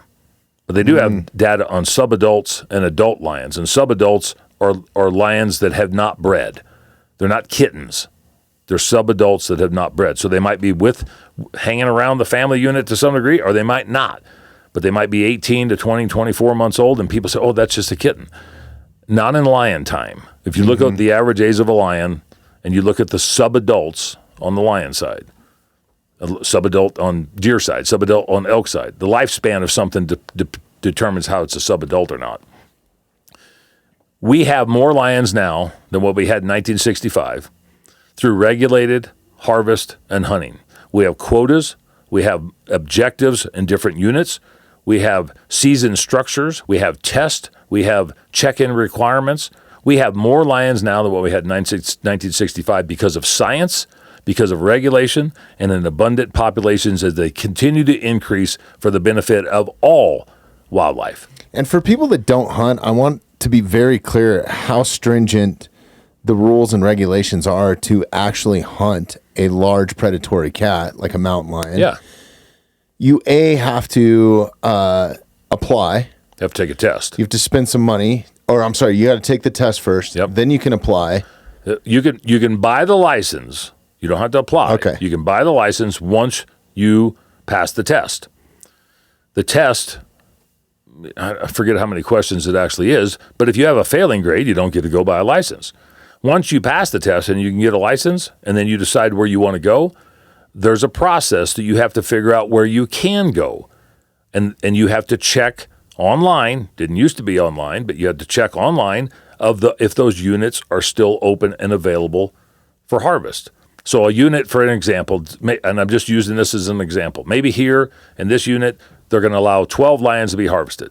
You want to hunt, you have to turn around and check online and see if there's still available open quotas. You have to check the night within, and you have to report a kill within a certain amount of time. You have to report a kill within 2 days. You have to turn around and get that kill checked, physically checked, within 5. Which they're collecting science on, right? That's they're collecting That's how teeth, they get they're collecting DNA, they're collecting all kinds of different age, stuff. gender, region, a method of take, the whole 9 yards. It's science.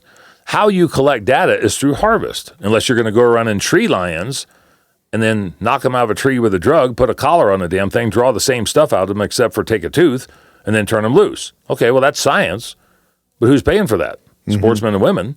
Why are you doing science if you're not going to turn around and worry about populations? I think that people have a hard time comprehending why we do what we do, and we don't do it just for hunting. We do it for the health and well-being of 78 game species and 961 other species of wildlife in the state. Now, that's not the case in Virginia or in Alabama because they don't have that much. If they do have that much, it's a bunch of creepy crawly stuff that's normally crawling under logs and rocks. Oh, that's the stuff I don't like.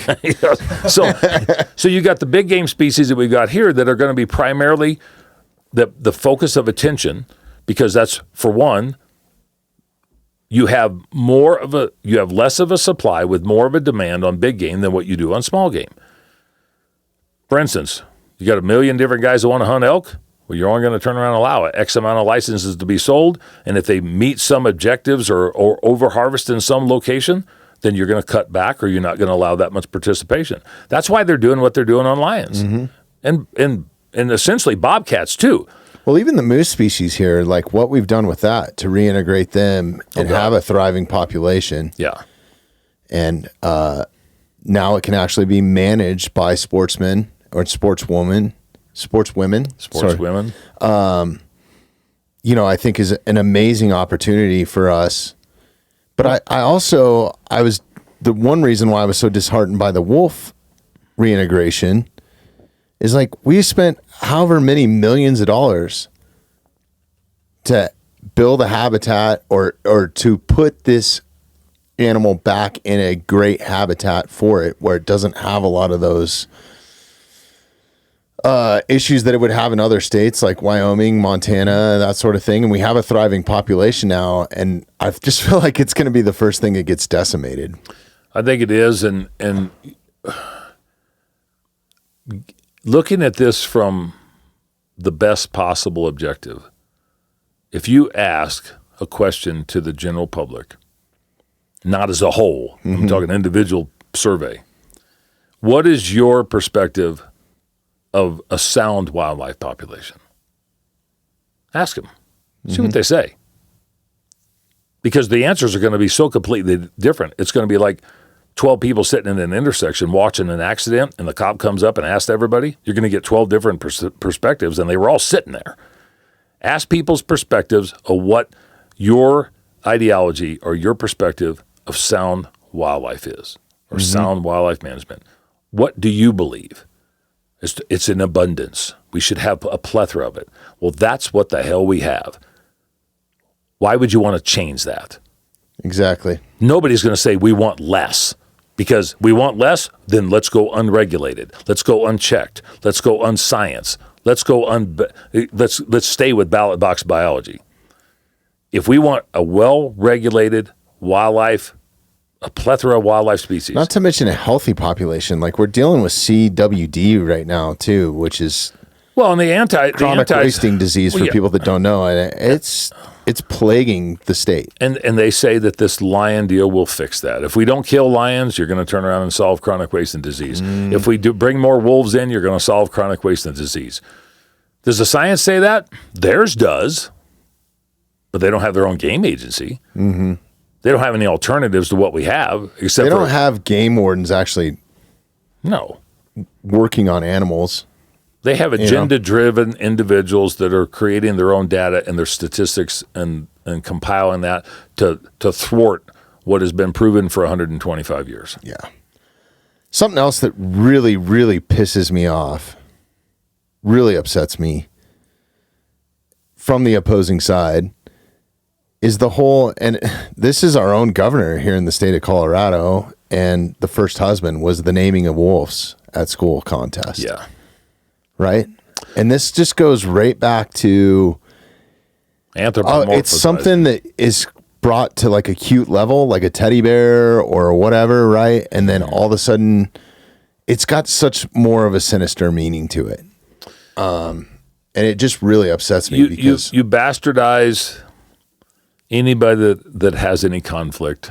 You pedestalize a specific species for whatever reason. You take that pedestalization of that species, and I think that it also creates adverse effects, no benefit to other species, to where they get categorized away from instead of included in.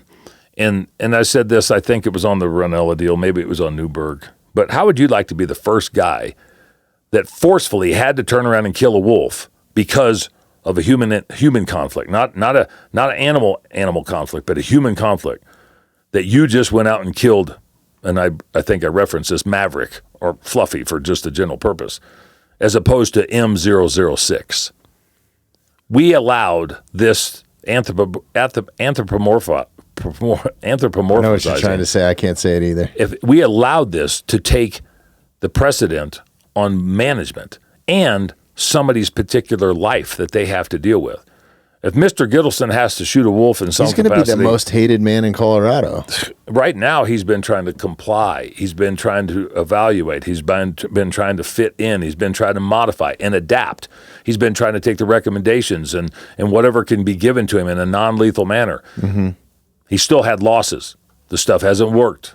He hasn't had the support. He hasn't had the backing. He hasn't had the follow-through. I'm not calling anybody out about that, but even the groups, the proponents of wolf introduction, even the groups that said they would help him, haven't helped him to the extent that they said that they would. But now that there's wolves that are named, if something happens, he's going to be the Antichrist. Mm-hmm. And they will turn around and hound that poor guy until he decides to either quit or fight back or whatever. But I would hate to be that guy. I would hate to be the guy that had to turn around and do that on the first go-around. And the reason why I brought this up and the reason why it upsets me is because all this is doing is just causing more human division, conflict, and it's hidden under a really nice, well-wrapped packaging, right? Yeah. Like, hey, let's get kids involved with wildlife, like type of thing. And see, when I go into a subdivision with my animal conflict business, and I pull up to somebody's house and our trucks are all placarded up and it's got the critters on it and it says what we do. I'm not afraid to tell anybody what we do or how we do it.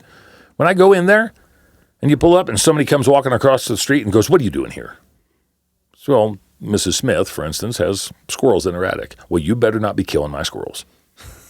Well, if they're in her attic, they're not your squirrels anymore. Mm-hmm. They might be coming to your house to eat out of your bird feeder, but they're in her attic. I've done this many, many times over 37 years. You turn around and fix Mrs. Smith's problem. At one point in time, Mrs. Jones turns around and calls, and she says, "You're going to laugh at me, but I have a squirrel problem because they moved underneath my tile roof in Pueblo, Colorado, and now I have squirrels in there. And the electrician came and said that they're eating my wires, and I need to get the squirrels removed." Well, you were going to chastise me for taking away or harvesting or killing the squirrels in Mrs. Smith's house, but now they're in Mrs. Jones's house, and it's okay. I think that people have a level of tolerance on every single level, and I think that it doesn't always have to be with death. But conflict resolution should incorporate everything to be able to be nimble and adaptive, and management has to be able to be adaptable and nimble on a variety of different things. If Colorado Parks and Wildlife or any other game agency came to any sportsman that I know and said, "We shouldn't do this because we're going to extirpate that population and we're creating significant downturns in the population itself," we would be the first to say we need to step back and figure out what we're doing wrong. If the science told us to do that. But for animal rights activists and extremists to turn around and say to do that and debunk the scientists and say that we shouldn't do it at all, that their way is the right way, I think that's a fallacy. I think it's a lie. I think it's not good for wildlife, and I damn sure don't think it's good for the human population. No, you're spot on that. I can't even think of, what is their argument for that? Zero. Yeah. You don't do it because we don't like it. Period. I honestly believe, there's people maybe here in the Evergreen. I would like to invite somebody on from Cats to sit down and have a conversation with me or you. I'd like to see how that would happen. I'd like to be lied to face to face. I am publicly inviting them to come sit with me. That'd be an interesting I would love for you to be there too. I'd love to be able to turn around and do that. I don't think they got enough ass in their britches to do it because they know they're wrong and they'd lose. Hey, Maddie, let's email them real quick. See if they get together. Send them the invite. Yeah. We'll do it tomorrow. Yeah. Well, actually, we'll do it whenever they're available. We'll fucking. I think when those types of groups are held accountable, they want to talk on their talk. It's funny how fast they dissolve too. They just disappear like Houdini. Well, at the end of it, the gal that's running Cats, she moved here from Washington. She was originally from Colorado, I think. She moved from Washington. And she came here specifically for this. Mm-hmm. I mean, she was hired by the former CEO or whatever he was, Wayne Pacelli of HSUS, and she was with Wild Earth Guardians. And and the thing I got to say is, and I'm not trying to make light of it, those type of people, to some degree, believe what they believe because they have passion for wildlife. They have passion for animals. The difference being is that I have passion for wildlife and animals too, but I do That's it. a great point. But I do it from a perspective of because I think I should have the ability to be able to harvest and eat it, or harvest and wear it, or harvest it and eat it and hang the leftover parts on the wall. I've never turned around and cut the deer antlers off of a deer, but I damn sure use the ones of the meat that I've turned around and harvested. Mm-hmm. But they have just as much passion about what they're doing as what I do. Ask them how much passion I have. No, I'm a bloodthirsty, animal-killing, knuckle-dragging son of a bitch. That doesn't care about life. That doesn't care about wildlife. It doesn't care about life, doesn't care about feelings, doesn't care about anything. That's the difference. Sportsmen and women as a whole care about wildlife just as much, if not more, than the animal rights extremists. Which is funny because they all stop at the same gas station, fuel up their car, and drive over the speed limit. Maybe they're driving the speed limit and have just as much impact on wildlife. Mm-hmm. Mm-hmm. Or where as you you live, and I do. or what you eat, Yeah. or where you recreate. You know, there's people that have said, well, I do this, I'm a hunter. Good for you. Are you a sportsman or are you a hunter? Because I've had claims of people that turn around and go exactly out and say they do what we do, but they're against predator killing. Matter of fact, there was just an article in the Steamboat Pilot. How could you not be? That's never been my philosophy. Look that up. The Steamboat Pilot today, I think. Really? Yeah. That's an op-ed. Okay.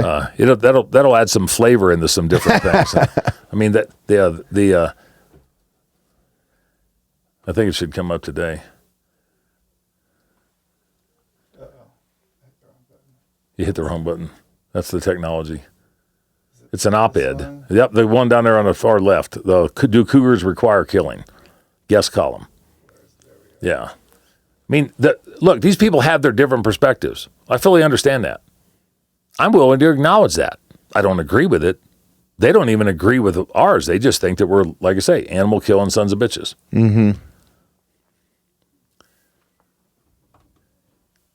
If you look at the way that people interpret their experiences and want to transfer that over to your life, I'm not trying to transfer anything over to anybody's life. I'm just trying to leave my life and do what I think I should be able to do. Well, it's not even my life. It's not even my own personal greed, I guess. It's more the main reason, I don't know if I got this out at the beginning of the podcast, I moved back here, was so that my kids could grow up the same way that I did, which was hunting and fishing, and I think it put a value on life. It was the only time in my life where I understood adversity. Mm-hmm. Was either on a football field a little bit, a wrestling mat a lot, the backcountry a ton. Yeah. You know, and also just they already do understand it with it not even being a part of it and not even killing an animal.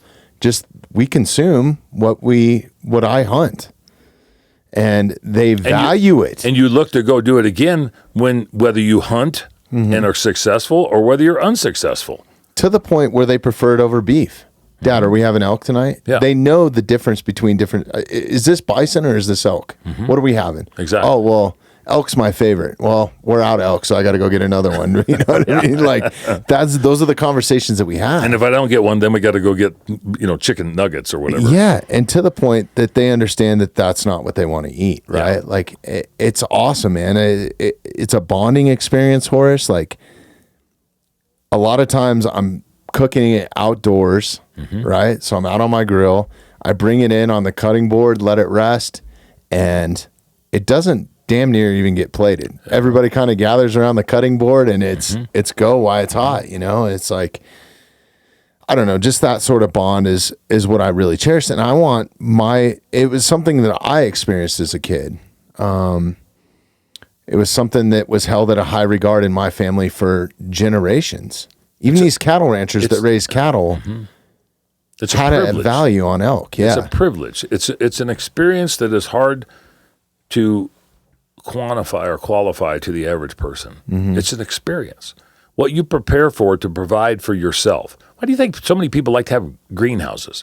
Why do you think they'd like to have raised flower beds? Yeah. Or gardens? Because they get to do it themselves. Well, not everybody just wants to eat tomatoes and carrots. I do. but I want to eat elk and deer and turkey and grouse. Makes a hell of a and stew. halibut. And, and so, I wanted to mention something. You know who Shane Mahoney is? Yeah. Shane presented to the Sportsman's Day at the Capitol, which is actually coming up in 2 weeks, where we're feeding wild game. And anybody who wants to attend, they're more than welcome to. I mean, it's awesome. April 18th, East Lawn of the Capitol between 11 and 2. And, is it free? It's free. Really? Just get your ass down there and show up. That's awesome. It's Sportsman's Day at the Capitol, April 18th.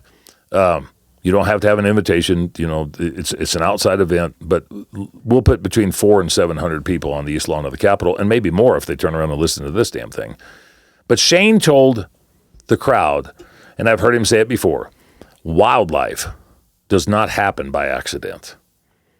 And I think people need to understand that there's reasons for why we have what we have and why we have to turn around and stay steadfast with what our forefathers, the conservation forefathers, actually envisioned, because they saw despair, they saw imperilment, they saw destruction, they saw extirpation, they saw the need to be able to create what we have today, and they prepared for it 125 years ago. Are we going to continue to see what they saw, and then we're going to turn around and do something for the benefit of wildlife? And this was my exact point. It's not just I want my son to experience. I want his grandchildren to experience and their grandchildren to experience it. Like, I want the animal rights people to experience it. I think that their perspective would change, even if they just went, just go on a hounds run. Mm-hmm. Just go on a cat hunt and see how many cats are actually taken and what you have to go through to even get there. And how many of the wrong cats are treed that don't get harvested, but we're collecting data on now. Mm-hmm. Guess what? Those hunters are turning in a survey, and they're going to be pretty accurate at the end of it because it helps them in their best interests. Stand in my boots, walk a mile in my boots, climb a tree stand in my boots, sit up there and freeze your ass off in my boots, go home empty-handed, and see how many times you want to do that again. Yeah. That's the thing that people don't understand, and I really believe, is they don't understand the passion and the drive of the preparedness and getting ready for the upcoming season. Look at Cameron Haynes, for crying out loud. I mean, he's probably one of the most fit guys on the planet. He's a savage. Yeah, but you don't have to be him to turn around and go do that. It's just the way he wants to turn around and challenge it and pursue it.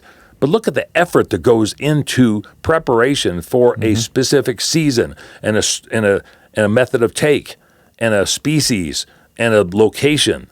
We prepare for this crap, 8, 10, 12, 15 months. Yeah, or maybe 3 or 4 years in advance. I shoot my bow at a minimum 4 times a week. Mm-hmm. Matter of fact, it's next door because I didn't want to leave it sitting in the truck. Like I put a ton of time into this. Mm-hmm. It's the only reason, not the only reason, but it is a major reason why I stay in shape and pick the workout regimens that I do pick is to elk hunt. I'll ask you a question because we're going to the Mile High Hunt and Fish Expo. You're going to be there. I'll be down there. We're set up at booth 218. We'll be there on Friday, Saturday, and Sunday. Stop by and see him. This will air Friday, so cool. Perfect time. Yeah, but stop and listen to some of what we're doing because we're doing some filming. We're doing some podcasts with Charles and them. Awesome. Jason Matzinger's come down to do a presentation. I know that Derek Wolf's doing some stuff. And Robbie's releasing his film there, right? Or the Blood Origin. Charles and I, from my understanding, Robbie's not going to come. Robbie Kroger from Blood Origins is going to be there. That's somebody I wanted to connect with. But we're supposed to be debuting that film, and then Charles and I are going to have a roundtable discussion about Lionheart and about the Mountain Lion Initiative here. Check out Lionheart too. Yeah. Maddie, you got to check out this documentary, Lionheart. How much of it can we play without getting probably 0? Yeah. Dude, YouTube is all over us. We watched we were watching a Canelo Alvarez entrance, and we left the sound off on purpose, and we didn't even show it on the screen, and we got flagged for something, right, Maddie? Copyright. Yeah, really? Copyright infringement. So they're all AIs for real, people. Well, come down and listen to some of the conversations that we're trying to have. And I tell you what, when you ask somebody, why do you hunt? You'll get 1,000 different reasons because it's individualism. It's Do you take your kids out? Do you do it on your own? It's a challenge. My grandpa used to do this. I'm trying to do control efforts. I'm trying to feed my family. I just like to be outside. What I don't care what it is. Ask somebody, why do you mountain bike? Why do you rock climb? There's similarities to that. Mm-hmm. But there's a connection with wildlife that happens that doesn't happen with those other avocations. And I think that when you tell those stories, it's a special interest group for sure. You know, I mean, it's you ask a police officer, why are you a cop? And then ask a game warden, who's a law enforcement officer, why are you a game warden? There's different perceptions of why people do a lot of different things. And I think that once we get a chance to tell our story, once we get a chance to turn around and put the facts and the data and the statistics and that long-term storyline out there, I'm not going to even if they don't like to listen to you or me, that's what I encourage people to do is actually look at the actual hardcore facts, or if you want to call it science or biological research or whatever you want to call it. Look at the data. Yeah. You don't even need to be on a soapbox. If everybody just went and looked at it from an objective standard of just the science or data behind it and the numbers, which are publicized by Colorado Parks and Wildlife, you can go on their website and read about it right now on Colorado Parks and Wildlife? CPW.state.co.us, I think is what it is. But there's a ton of information in there. Yeah. Way more than I ever read. Well, and we have a story. Mm-hmm. Recreation doesn't have such a symbolic, sensational story. Conservation does. Conservation came out of what I've just mentioned. We were trying to feed a human population 140 years ago, and if it moved, somebody was going to shoot it and see what it tasted like, and they were going to say, hey, we need to go kill a bunch more of this. Not to mention they wasted a lot of it, too. They wasted a hell of a lot. Look at the passenger pigeon. Look at what they did in deer and elk and bighorn sheep and antelope and moose and the population. But they were killing every single thing that they could possibly kill because it was like this endless resource to them until they realized it wasn't. What do? We learned from that. The laws, rules, and regulations and the game agencies and the national parks that were put in place and the Boone and Crockett Club and the Pope and Young Club and Aldo Leopold and Teddy Roosevelt. Anybody who wants to turn around and chastise those, show me who's been so great on your side of the fence that has actually done it for the betterment of society and the betterment of all wildlife. You might have done something really great on your side of the fence to stop all of that. We're talking about something that was implemented and initiated that can be stewarded for now and in the future. And I'm hopeful that people start to realize that this stuff doesn't happen, just like Shane Mahoney said, it doesn't happen by accident. It happens because there's a purpose. And I think sportsmen and women realize the importance of the purpose, and they realize the importance of this ballot initiative that's coming up. They realize the importance of the wolf initiative that we had in 2020, that we were told that we would lose 68-32, and it was 51-49. People are not stupid. It's just that they're not educated well enough on some of the subject matter, and I think they're willing to turn around and educate themselves, make a decision for the future. How do we take the importance out of my hands and everybody in the Starbucks line or everybody in line at the DMV? How do we take that? Is there any sort of efforts to, like, the right to hunt or fish? Like, what does that mean? Is there any efforts being made to where I guess wildlife couldn't be a ballot initiative, or wildlife interests or biological interests couldn't be a ballot initiative? So there's a lot of questions about that. Mm-hmm. There's a lot of consternation. There's a lot of investigation. Some states have accomplished that, but people need to understand that each state is different, and what happened in Kansas, or maybe what happened in Ohio, is maybe not feasible, or it can't happen as easily in Colorado. State constitutions require, in my mind, strong scrutiny to make sure that you cross your T's and dot your I's, because nothing would be worse for anybody that wants anything to turn around and go in and change something and not have it do any good. Just like this ballot initiative here. Mm-hmm. What is this going to stop? Not a damn thing. The mountain lions are going to stop dying. Bobcats aren't going to stop dying. It's just that hunters aren't going to be doing it.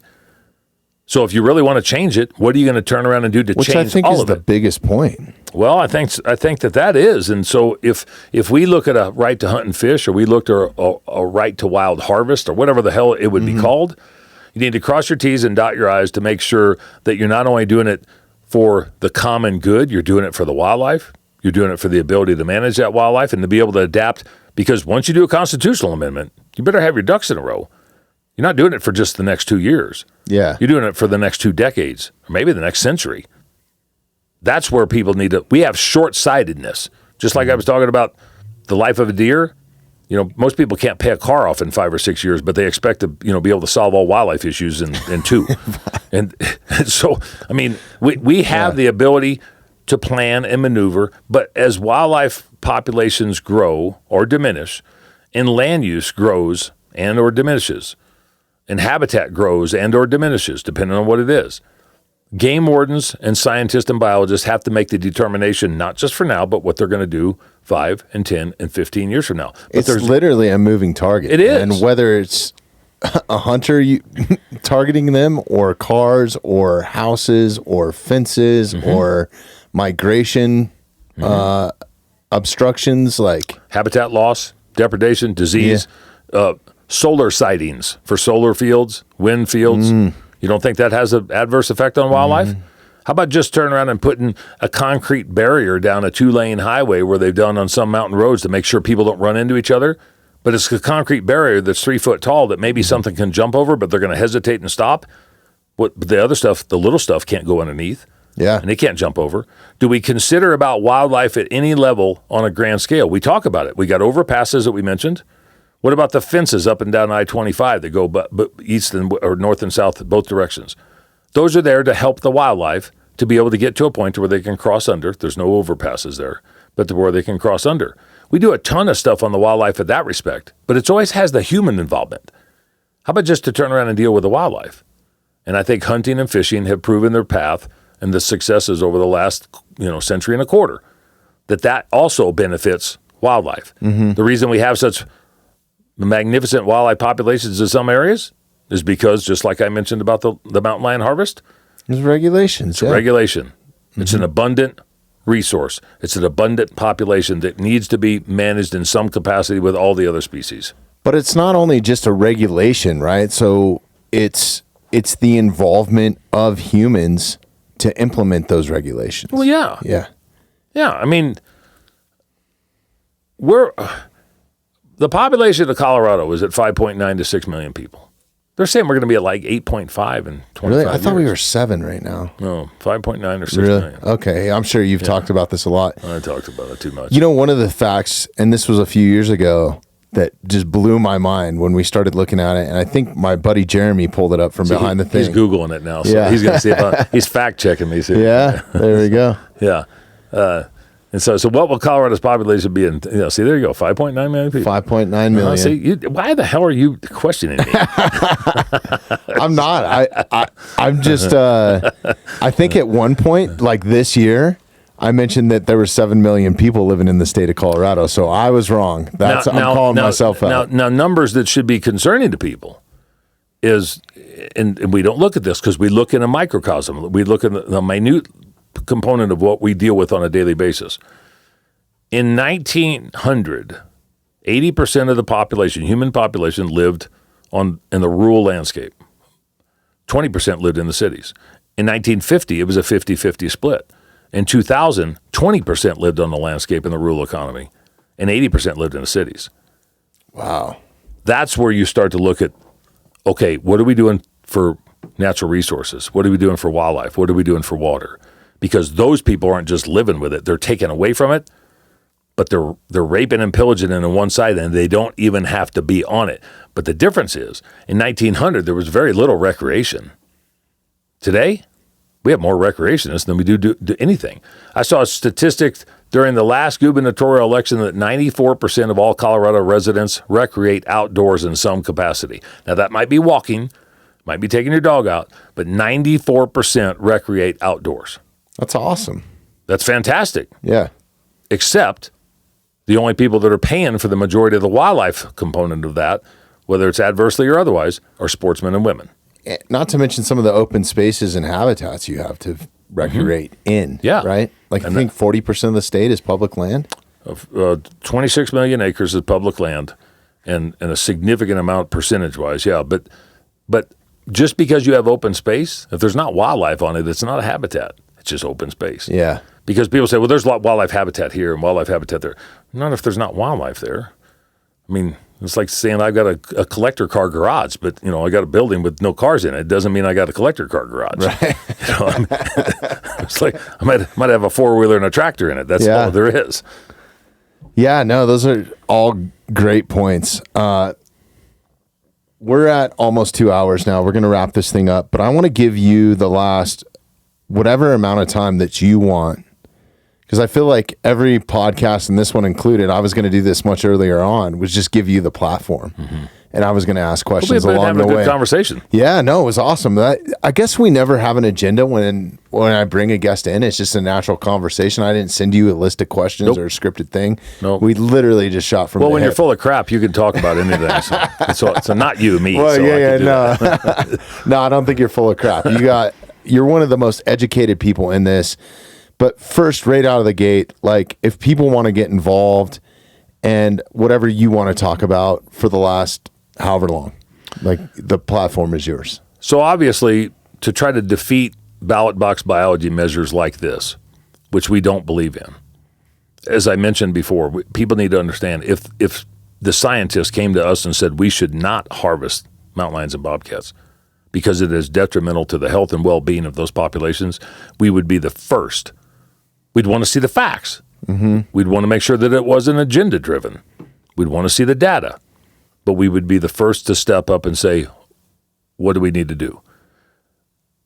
This ballot initiative that's coming up, where they are gathering signatures as we speak, if they get the signatures through all the processes and procedures that we've already done, if they get the signatures. What is it, 200,000 signatures or something? No, they need 124,238 signatures, I think. Down to the... And that, to that point, they're probably going to have to get 175 or 180,000 to be certified signatures, to be qualified. So they got to be legible, and they have to be eligible, and there's a variety of different things they have to be able to cross their T's and dot their I's on. But in any event, they've got until July 5th to gather the signatures, and then those signatures have to be certified. And those have to be Colorado residents? Oh, the Colorado voters. Colorado voters. Colorado registered voters. So you can't get your 12-year-old, and you can't get your 80-year-old grandmother who hasn't been registered to vote, and she's in a nursing home. She can't sign it. Those are election components. Be careful of those people standing outside the natural grocers and all that sort of stuff. Well, I'm just saying. I mean, if I'm a guy or a gal and I'm concerned about wildlife, and I've got somebody up there professing to know more about it than the scientist, I'd ask him, why shouldn't we do this? Ask them to give you the facts, because I'm sure that 99% of those signature gatherers don't have the facts. They don't have the data. That's a great point. They don't have the statistics. They don't want animals to be killed, and they don't care how, but they don't really realize the fact that it's still going to be killed. It's just not going to be harvested. Nobody's going to be paying to do it. They and everybody else is going to be paying somebody else to do it. In any event, they've got until July 5th. The signatures need to be certified by August 5th. If they make the ballot, we will be in a full-blown onslaught campaign in August, September, and October in preparation for November 5th, even though October 5th is when mail-in ballots are due, to where they can get them in the mail. We want people to be educated. If you're not sure, don't listen to my crap. Damn sure don't listen to the opposition's crap. Definitely don't listen to me. Go to Colorado Parks and Wildlife. Look up mountain lions. They've got a great fact sheet. They've got videos. They've got stuff from science, from the data that they've collected over 55 years in some capacity, some way, shape, or form. Don't listen to one side or the other. I'm telling people to educate themselves. Now, I think I'm more close to being right and in the middle than where the opposition is, because I'm going on the facts and the data and the statistics of the scientists. So I'm going to skew to that direction. But if they don't like what I say, fine. But get the facts. Don't listen to the gal in front of Whole Foods or in front of, the McDonald's or Home Depot or whatever the hell where you go. I know they're doing farmers markets, and they're doing a variety of different, activities and stuff. Here, sign this. It's a targeted audience. Yeah, they're trying to make sure that they get what they get so they can get what they want done. I guarantee you they're not standing outside of Cabela's or Bass Pro Shop. No, you think they're going to be at the Hunt and Fish Expo this weekend? Maybe. If they do, if they were smart, I'd like to see how many freaking signatures they get out there. I mean, now, so that being said, if you want to support our efforts to try to defeat these measures, then we're taking donations, contributions, which we have from over 50 states. The industry itself, the hunting and fishing industry, has really stepped up big time. The NGOs, the non-governmental agencies. So is that the companies, firearm companies, or firearm camo companies, camo backpack companies, exactly. whatever? Yeah. I mean, big companies to say, we're not saying that mountain lions should or shouldn't be harvested. They're not even getting into that. They're taking a neutrality position. What they're saying is wildlife shouldn't be managed by the ballot. So we want to turn around and support your effort because your effort says it shouldn't be measured by the ballot. That's exactly why we're entertaining this and why we're sitting here with you now. And this is why I'd love to have you on several more times before November. I know where you're parked. I know where I got to park now, so it's easy enough. We'll reserve a spot for you next time. I'll make Usually Matt. not this hard. I was like, "What's going on?" I'll make Matt stand out in the parking space until you show up. Just put some cones out there. Says Lion Killer. Yeah. No, don't do that. So we're taking contributions. You can do that on SaveTheHuntColorado.com. That's the biggest way that people can help. That's the easiest way. I mean, it's just that way they can have a dog in the fight legitimately because they can't sign a petition unless it's going to help put it on the ballot. They can't write a letter to the legislator. They can't turn around and testify at the Capitol, writing the commission or showing up at the commission meeting. It isn't going to do a damn bit of good because it's not in their wheelhouse. This will eventually come to the voter. Hey, and listen, if you're a sportsman, angler, you register an off-road vehicle with the state of Colorado, you are giving them money from the get-go. If you're out of state and you pay in to put in for a hunting tag, you don't have a voice in this. So I strongly urge you to take a little bit of that money that you might spend on a permit or a tag or something like that and invest it at SaveTheHuntColorado.com. Invest at SaveTheHuntColorado.com. And two other things that have been just about a month is on our website. There's a link to the Colorado Chapter Safari Club website that you can actually... Oh, you guys are doing a raffle or something, two right? raffles going. Yeah, that's a badass way to maybe get something out of it, too. And so, like, if you punch on the win a hunt with a taxidermy package, now somebody from the animal rights group is going to say, well, that's a bunch of bullshit. If you click on that, you'll see, there's a lion hunt and a lion mount and a rifle, two different auctions or raffles. The Nexus one is a Gunworks one that's about a $12,000 Wow, rifle. that's a badass gun. Yeah. And Gunworks and Salida Gun Shop donated that, and Whitaker Brothers Outfitting and the United Houndsmen and Ovis Wildlife Taxidermy donated the package on the left there. Shout out, guys. Thank you. Those are opportunities that people can turn around and donate and have a chance, and I want to emphasize this, have a chance to support this effort, but also to support the science-based wildlife management. And people say, well, how the hell can that be? The Whitaker brothers have been instrumental in the lion studies on southern Colorado, where they're actually treeing lions and then with Parks and Wildlife staff and collaring lions for the studies. This is what they do for a living. This is what they do on the landscape, but they are helping the scientists do exactly what they're trying to do from a hunting management perspective. Because why? It's not anecdotal. They are boots on the ground, experienced houndsmen, and they are in the Lionheart video. Oh, really? That's awesome. I can't wait to see that. That's premiering this weekend, right? That's on Sunday afternoon at the Mile High Hunt and Fish Expo. Where is that going to be available? Is it YouTube? I'm not sure what Robbie's going to do with it. I do know that... the trailer is amazing. Yeah, and August 29th, downtown Denver at the Paramount Theater, the Lionheart documentary will play. That's awesome. It'll be a paid open door policy deal. I don't know what we're going to have to do for seating arrangements and if they're going to sell tickets ahead of time or what they're going to do. But if people are interested about lion hunting, houndsmen, the relationship between houndsmen and their hounds, why they do what they do, that's a component of this whole management objective, pay attention to Lionheart. Pay attention to what Robbie did. Pay attention to what any houndsman does. We're not talking about lion hunters. There's a crossover. There's houndsmen that hunt lions, and there's houndsmen that hunt bears, and there's houndsmen that hunt pigs. But hounds are a component of wildlife management that have been utilized since the beginning that we started wildlife management. Mm-hmm. Why? Because they can help you pursue and catch your quarry to where you can actually do your data collection. You can do your collars. You can do your surveys. You can do everything you want. Identify sex. You can do everything with that. Get a more ethical shot. Yep. I mean, and after you take your test in Colorado, you could actually, help complete a lot of the information just through that initial process. Mm-hmm. But those two things there are things that people can contribute to the fight. Now, our opposition has already called us out. They're selling mountain lions. No. You're selling the opportunity of mountain lion. It doesn't mean you're going to harvest one.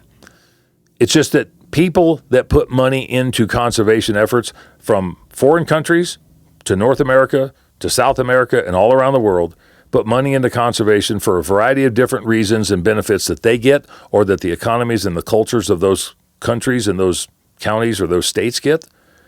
We're not selling wildlife. We're selling for the opportunity to go with qualified houndsmen to be able to pursue wildlife. And if you harvest wildlife, in this case, a mountain lion. Yeah, if you were selling wildlife, it'd be illegal. That's the thing. You'd be in jail right now. That's the thing.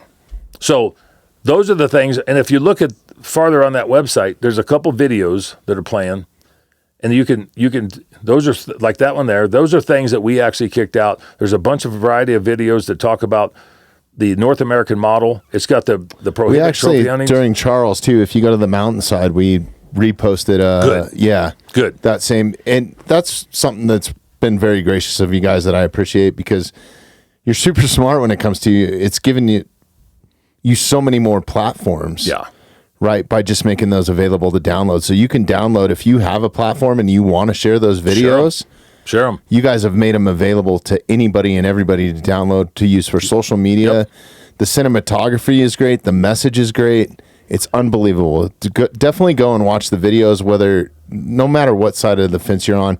At least know if you're opposing everything, you're probably still not listening to this podcast. Yeah, you probably got off. That me and Dan have talked about, and I appreciate you getting off because I don't want you anyways. But anyways, if you're a little bit on the fence or a little bit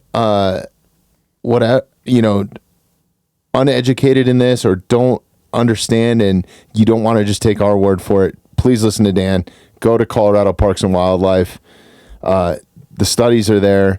But also go and you should know your opponent, right? Like I'm going to go check out the Cats website. I'm going to send him an email. You'll see that not only do they call us out, they call the entire conservation community out, and they call out the scientists. They call them out to come have a conversation with them? No, I mean just publicly? like they're just wrong. Mm-hmm. Ours is right, you're wrong, and they refute and rebut every single aspect of what goes into managing mountain lions and bobcats. Are these guys showing up at the coalition meetings and stuff like that? And they show up to the commission meeting. Meetings. I mean, sorry. Yeah, they gripe and moan and groan there. And isn't the Colorado first husband, right? First gentleman, yeah. First gentleman. Mm-hmm. I'm so confused with the commission and who's sitting on the board now. Yeah, so am I. Okay. That makes me feel better that you feel that way, but it doesn't make me feel better as a whole. Like I will go into the deal because I'm sure that somebody will tell a commissioner, which I know all by name and have a good relationship with. As I said earlier, animal rights extremists or activists have similar passions. We just have different individual ideologies. Mm-hmm. The commonality is that we really care.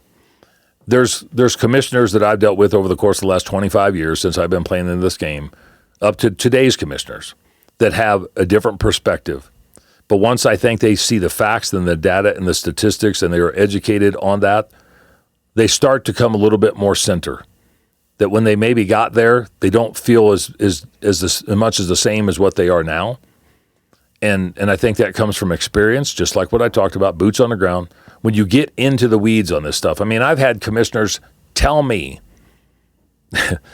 after a meeting or two big wide eyes like a deer in the headlights, go, I had no idea it was like this. Because they thought they were just going to talk about wildlife. Or they just thought they were going to talk about parks.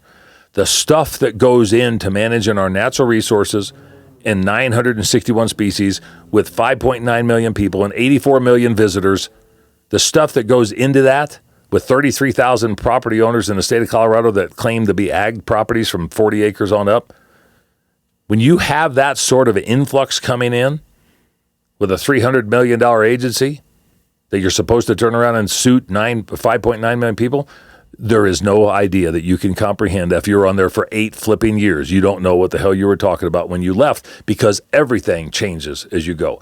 They are really good people. They're really smart people. They bring a lot of perspectives, but they need to understand how we got where we are at, why we are where we are at, and where we need to go. It's not about just right now.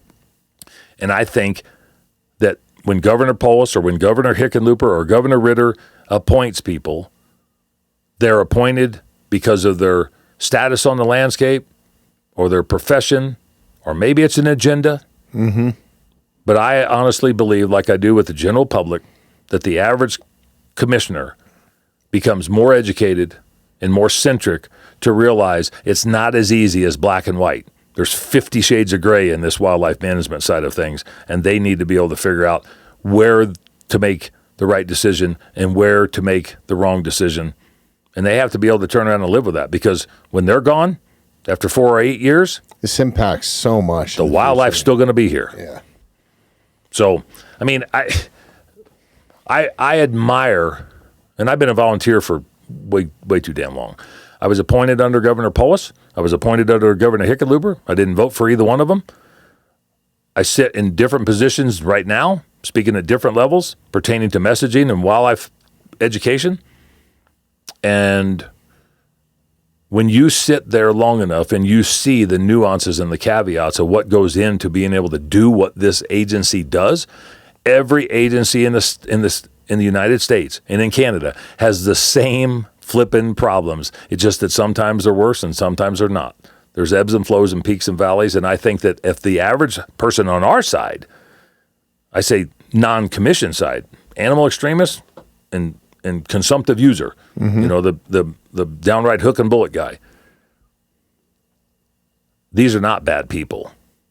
It's just they got different perspectives, different backgrounds, different ideologies. Maybe they have an agenda, but they're not bad people. They were appointed to serve the state of Colorado for a reason, whatever that reason might be. I'm just hoping that they're smart enough and reasonable enough and logical enough to look at the facts and the data and the statistics, and I hope that the people of Colorado do the same thing. From my perspective and how I feel about it is just, it just does not make sense to me that it's not somebody that is in the field or has any experience with actual wildlife. Like that's my issue with it. That's part of the system that we have to figure out a way, if there's a way to adapt and modify and be nimble on. And I think, you know, look, people elect people, and we're not really happy with who we elected. People that appoint, and people appoint people, and we might not be happy with who is appointed. People get fired from jobs because they got hired thinking that maybe they had a good salesmanship on it, and they just didn't do their job. People don't service other businesses because they just didn't do a very good job of customer service. I think that we expect too much from too many with too little time, with as much information that is there, with so many different things to be incorporated into that decision-making process that, you know, parts. Well, and then you tie their hands with the ballot initiative. Well, that's the thing. I mean, if we're going to have 11 appointed individuals that take the advice or the recommendations from 900 employees, 350 of them which are biologists and scientists, and we're going to turn around and turn it over to 5.9 million people, why the hell do we have them? Why do we have 100 legislators making laws, rules, and regulations there? And I'm not saying that they are always right, but they do what their constituents suggest or recommend. Yep. That comes back to the people side of it. I'd rather have the agency and the commission to be able to deal with and find the commonality and the neutrality in our wildlife and our natural resource management. In the best interest of the wildlife. Yeah. Yeah. That's what it's there for. I mean, there again, ballot box biology is piss poor way to manage wildlife. Yeah, I've raised that flag for a long time. That's our downfall in the Colorado And right now. if you just want to look at Colorado in general, go look at what's happening with black bears right now since they banned spring bear hunting. It's an issue. Look at the trapping side of things. They banned trapping in 1996 on public land with foothold traps, body gripping devices, and cable restraint devices. That's fine. I didn't vote for it. Matter of fact, I was trying to make sure it didn't happen. I was in my younger days, but you know what? I've made more money now off of doing the things that I was doing before that I was paying for that people are paying me to do. I'm a prime example. My son's employed. We've had a business for 37 years. The conflict resolution is there. The death and destruction might be there. The translocation might be there. But somebody is paying me to do it when most of the time people were doing it for free 35 years ago. That's crazy, and you were opposing it. Same thing's going to happen with this. I mean, I would think. Somebody's going to harvest it. Yeah. At some point. That's wild. Yeah. So I'm hopeful that... I'm sorry, same thing's going to happen with that if it passes. I hope that it doesn't. Yeah. I'm hopeful that the general public will make educated decisions and rely on science and rely on the experts when it comes to this, because this will set the tone and the narrative to where if this passes, where are they going to go next? Well, here's the deal, too. It's not just it's damn sure up to sportsmen and women. Why do I keep screwing that up? Say sports people. Sports people. You'd be a sports people. I'm going to be It sounds like a man. basketball player at that point. Then, no. I know. That's what it is. Like sports people? Yeah. Like, what are you talking about? I know volleyball players? Yeah. We play soccer and we buy a license. And no. But it is up to them to show up to the actual, if this does make it on the ballot, they need to show up and voice their opinion and be a stronghold or an anchor. But really, we're relying on that general public that is uneducated in hunting, or how, they're not the people that are picking up a rifle and getting out there to educate themselves in it and make a logical decision, no matter what side it's on. I hope that it's on our side and that they've really looked at the facts and crossed the T's and dotted the I's. But it's really in their hands. It's not even really in the sportsman's hands. No, and I think one way that we can do that, I'm sorry, I just don't want to forget this. As sportsmen, talk to people about it. Don't get irate. Don't get mad. Just try to educate. Try to be... Send them to the scientist. Send them to the scientists. Also, if you run I see this all the time. Like, don't come in with your ego, I guess. Like, let's set that aside. On that website of ours, can you pan down on that and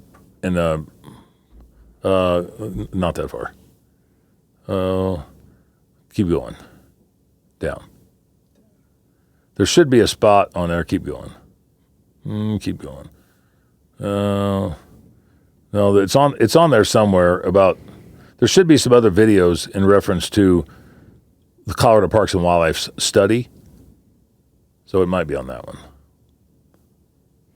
The North American model too. That's a great video that explains a lot. Yeah, a lot. If you look at the, I don't see it on there. There they are, right there. The two bottom ones. The Mountain Lion Management Update and the Colorado Parks. Those are actually Colorado Parks and Wildlife. Those are Parks and Wildlife deals. Videos. If you don't believe me, go there and just click on there. You don't have to search it on their site. Yeah. You go to SaveTheHuntColorado.com. What was it on the videos page? Yeah. Yep. And you look at there's a lion in the tree right there. Mark Vieira is the carnivore biologist. There's a lion in the tree with a collar on it. Those are studies. That's not mine. That's not the cats aren't trophies crap. That's the science right there. If you don't get what you want out of that, then you don't want to get the facts, because the facts are there. Matter of fact, the Cats Aren't Trophies people were very distraught that these things were actually even Did you put have to out. get approval to put those links on your website? Nope. Okay, we're going to add links. Actually, there's live links. If you're listening to the podcast right now, there will be live links to both of these videos. We'll tag in there. So that means if you're listening on Spotify, just open the show notes click the live link. Please go watch these. There will also be a link to savethehunt.com. Savethehunt.com. Save the Hunt Colorado. Oh, sorry. Savethehuntcolorado.com. And I urge you to go there and check that out. Please donate especially if you're enjoy the outdoors. I'm not even going to get into the sportsmen and sportswomen Or people. Sports people. I guess you could be a sports people. You could be a mountain biker. You could be somebody that enjoys the outdoors and values wildlife, or just maybe you're a wildlife photographer. Maybe you spend your time behind the lens. just Maybe like you're to a see bird wildlife. watcher. Yeah.